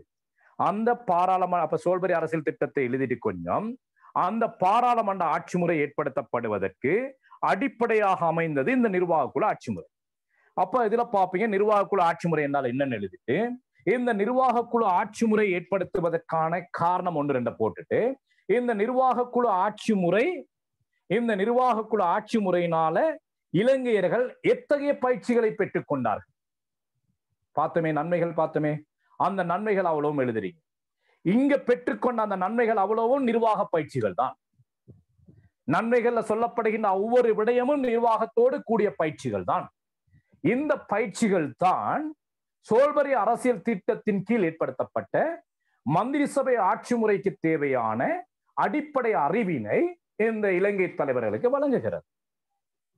அப்ப இதன் அடிப்படையாக கொண்டுதான் நீங்க பார்த்தீங்கன்னு சொன்னால் இதுல பெற்ற பயிற்சியின் காரணமாகத்தான் சோல்பரி அரசியல் திட்டத்தின் பிரதமராக தெரிவு செய்யப்பட்ட சோல்பரி அரசியல் திட்டத்தின் கீழ் DS சேனநாயக்க முதலாவது பிரதமராக தெரிவு செய்யப்பட்டார். எங்க கிடைச்ச பயிற்சி? ஆக அந்த மந்திரி சபைக்கு தேவையான ஒரு தலைவரை உருவாக்கியது யார்? நிர்வாகக்குழு ஆட்சி முறை.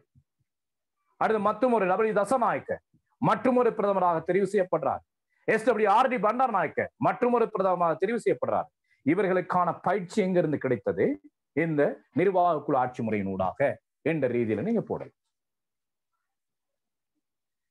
ஓகே. அடுத்து இங்க ஏற்படுத்தப்பட்ட சில விடயங்களின் ஊடாகத்தான் இலங்கையில சோல்பரி அரசியல் திட்டத்தின் கீழே பல்வேறுபட்ட திட்டங்களை ஏற்படுத்தி கொண்டு சென்றார்கள். இலவச கல்வி டெவலப் பண்ணப்பட்டது, பல்நோக்கு அபிவிருத்தி திட்டங்கள் அபிவிருத்தி செய்யப்பட்டது. இதற்கு எல்லாத்துக்கும் தேவையான பயிற்சி எங்க கிடைக்கப்பட்டது? டொனமூர் நிர்வாக குழு முறையின் ஊடாக. ஓகே, வேற ஏதாவது சந்தேகம்? சார் அந்த இரண்டாவது பிரதமர் யாருன்னு சொன்னீங்க சார்? தசநாயக்காவா? W தசநாயக்க. முதலாவது வந்து DS Senanayake, W Dahanayake, John Kotelawala. இப்படி ஜோன் கொத்தலாவல இப்படி நீங்க அப்படி ஓர்டர் படி போட போவாங்க. John Kotelawala, DS Senanayake, W Dahanayake, SWRD Bandaranaike, இவர்கள் எல்லாமே பிரதமர்கள். அப்ப இந்த பிரதமர்களான இலவச கல்வியின் தந்தை CWW கண்ணன் அமைச்சராக இருந்தா இல்ல இலங்கையில கல்வி நிர்வாக குழுவின் தலைவராக இருந்தார். கல்வி நிர்வாக குழுவின் தலைவர்னு சொன்னால் அவர் கல்வித்துறைக்கு பொறுப்பான அமைச்சர், இலங்கையில கல்வி அமைச்சர். அவர் தான் இலவச கல்வியின் தந்தை. சார் சபாநாயகர் எப்படி தெரிவு செய்யப்பட்டாரு டொனமூர்ல? டொனமூர் அரசியல் திட்டத்தின் கீழே பார்லமெண்டத்துல அதிகப்படியான பார்லமெண்டத்துல நம்பிக்கை பெற்ற ஒருவர் வந்து சபாநாயகராக தெரிவு செய்யப்பட்டார். அந்த சட்டத்துறையில நம்பிக்கை பெற்ற ஒருவர், அதாவது பெரும்பான்மையான ஆசனங்களை பெற்ற கட்சி அல்லது குழுவின் தலைவர் சபாநாயகராக தெரிவு செய்யப்பட்டார். பெரும்பான்மை ஆசனங்களை பெற்ற கட்சி அல்லது குழு, அந்த காலப்பையில கட்சிகள் இருக்கல, அப்ப குழுக்கள் தண்டு இருந்திருக்கும். அந்த குழுவின் தலைவர் சபாநாயகராக தெரிவு செய்யப்பட்டார். முதல் சபாநாயகர் Francis Molamure. Okay sir. Okay sir, அடுத்த இந்த கட்சிகளுடைய தோற்றம் வந்து தீமையில சொன்னீங்க சார், அது நல்லதா சார் கேட்டதா சார்? தீமை இந்த நிர்வாக குழு முறை மூலமாக கட்சிகள் தோற்றம் கட்சிகள் வளர்ச்சிக்கு தடையாக அமைந்திருந்தது அப்படிங்கிறத நாம தீமையாகத்தான் நாம சொல்றோம். கட்சிகள் அற்ற சூழ்நிலைக்கு தடையாக, கட்சிகள் அற்ற சூழ்நிலைக்கு ஏற்ற வகையில தான் நிர்வாக குழு ஆட்சி முறை அமைந்திருந்தது. அது தீமைதான். அப்ப கட்சிகள் உருவாவதற்கு நிர்வாக குழு ஆட்சி முறை வழிகோடல, கட்சிகளுக்கு தடையாகத்தான் இருந்தது. ஆனால் அதனையும் மீறி இலங்கையர்கள் தமது வல்லமையை பயன்படுத்தி கட்சிகளை உருவாக்கி இருக்கிறார்கள் சொல்லி கொஞ்சம் கிண்டலாக நக்கலாகத்தான் அந்த விடயத்தை நம்ம சொல்லலாம். அப்ப இது வந்து தீமைக்கு தான் போட வேண்டியது. தீமைக்கு தான் போடணும், தீமைக்கு தான் போடணும், நன்மைக்கு போட இயலாது, நன்மைக்கு போட இயலாது. இந்த கட்சிகள் தோற்றம் பெற்றது நல்லது தானே சார்? அப்படியே இன்னைக்கு ஸ்ரீலங்கா வந்து ஒரு கட்சிகள் தோற்றம் பெற்றது நன்மை அப்படின்னு சொன்னால் இப்ப அது நன்மை தீமை வேற ஜெயசுந்தரம். ஆனால் இந்த நிர்வாக குழு வந்து கட்சிகளுக்கு தடையாக அமைந்திருந்தது என்ற விடயத்தை தான் நாம் இங்க கொடுக்க போறோம். ஓகே. கட்சிகள் நன்மையா தீமையா அப்படிங்கிறத நம்ம ஆராய்வோம். இலங்கையின் கட்சி முறை அப்படிங்கிற செக்ஷன் நம்ம படிக்கும் பொழுது, இலங்கையின் கட்சி முறை படிக்கின்ற பொழுது இலங்கை இவ்வளவு கட்சி இருக்கிறது நன்மையா தீமையா அப்படிங்கறத நாம் அங்க படிப்போம்.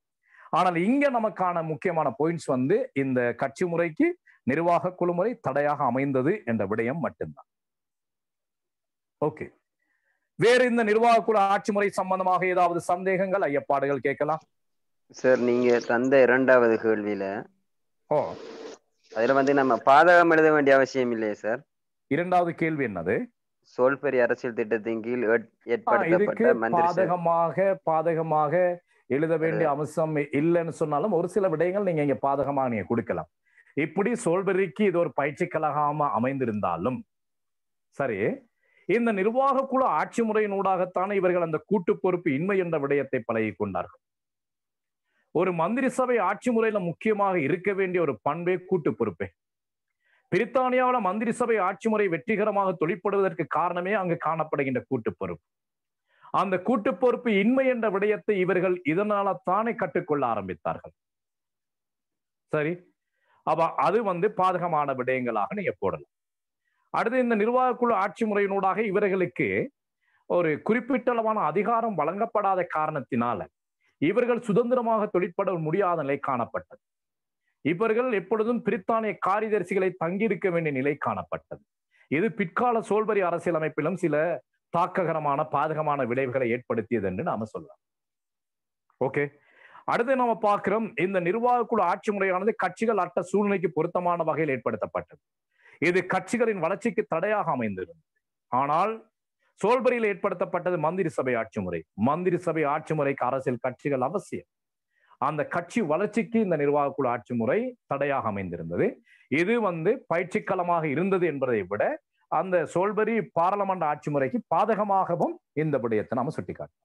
எந்த ஒரு கேள்விக்கு எழுதினாலும் எங்கேயாவது பாருங்க, இது சம்பந்தமாக மாற்று கருத்து சொல்ல முடியுமா, இது சம்பந்தமான விமர்சன ரீதியாக ஆராய முடியுமான்னு சொல்லி பாருங்க. அப்படி கட்டாயமாக ஆராய்ந்து விமர்சனத்தையும் கட்டாயமாக நாம கொஞ்சம் போடணும். ஓகே, வேற ஏதாவது சந்தேகம்? சார் 2015ஆம் ஆண்டும் ஒரு கேள்வி வந்திருக்கு சார். ஓகே ஓகே, அது சிறு குறிப்பெடுதான் இருக்குது. ஓ, டொனமூர் யாப்பின் கீழ் நிர்வாக குழு முறையின் செயற்பாடு. செயற்பாடுன்னு சொன்னால் நிர்வாக குழு முறை என்றால் என்னது, நிர்வாக குழு முறை என்றால் என்னது, அதன் செயற்பாடுகள் நாம ஒரு 5 செயற்பாடு பார்த்தோமே.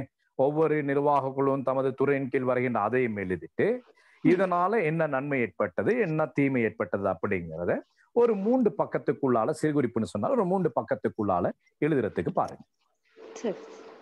Okay sir, thank you. ஓகே, வேறு வேறு வேறு வேறு வேறு வேறு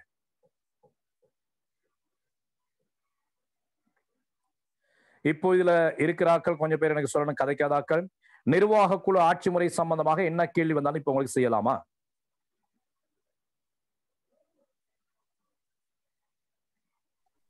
ஓகே சார், செய்யலாம் சார். செய்யலாம். Okay okay okay okay okay okay okay, நன்றி நன்றி. சரி, நான் இன்னொரு செக்ஷன் பார்த்துட்டு எனக்கு படிப்பிக்க இயலாது, கொஞ்சம் கஷ்டமா இருக்கு, தொண்டை கொஞ்சம் கம்மின மாதிரி இருக்கு இன்னைக்கு. நான் இன்னொரு செக்ஷனும் இதோட சேர்த்து தான் போட்டிருந்தேன், அமைச்சரவை. நாம அந்த அமைச்சரவையை அடுத்த சனிக்கிழமை வகுப்புல நாம பார்ப்போம். அமைச்சரவையும் அடுத்து இந்த முறை உங்களுக்கு நிர்வாக, நான் அடுத்த வாரம் அதை என்னன்னு சொல்றேன் நானு. அமைச்சரவையும் அடுத்த கிளாஸ் நாம சர்வஜன வாக்குரிமை தொடர்பாக படிக்க இருக்கிறோம். முக்கியமான பகுதி உண்டு நிர்வாக குழு போல சர்வஜன வாக்குரிமையும் அமைச்சரவையும் நாம முடிந்தால் இன்னும் ஒரு செக்ஷன் ஏதாவது ஒன்று பொதுத்துறையில் அல்லது ஏதாவது ஒரு செக்ஷன் ஒன்று நான் அடுத்த கிளாஸ்ல சனிக்கிழமை நாம பார்ப்போம். Right, okay. இதுல ஏதாவது விலங்கல்ல சட்டவாட்சி சட்டவாட்சி படிப்போம். அப்ப அடுத்த வாரம் சனிக்கிழமை சட்டவாட்சியும் பொதுத்துறையில் ஒரு செக்ஷனும் நாம பார்ப்போம். உங்களுக்கு எதிர்வரும் காலங்கள் நான் இந்த ஞாயிற்றுக்கிழமை கிளாஸை நிப்பாட்டலான்னு சொல்லி நான் யோசிக்கிறேன். எக்ஸாம் உங்களுக்கு மே மாதம் வரையில போகும் போல இருக்குது. அதனால அந்த எக்ஸ்ட்ரா கிளாஸ் 2 நான் நிப்பாட்டலான்னு சொல்லி யோசிக்கிறேன். நீங்க 4 கிளாஸை மட்டும் ஜாயின் ஆகினால் போதும். என்னுடைய பாடத்துல சிலபஸை முடிக்கலான்னு சொல்லி யோசிக்கிறேன். உங்களுடைய அபிப்பிராயத்தை பொறுத்து நாம் அந்த விடயத்தை தீர்மானிப்போம். இதுல யாராவது ஏதாவது அபிப்பிராயம் தெரிவிக்கிறதா D2D திவி அந்த ரெக்கார்டிங் ஓப்பன் பண்ணிக்கொடுங்க திவி. ஓகே.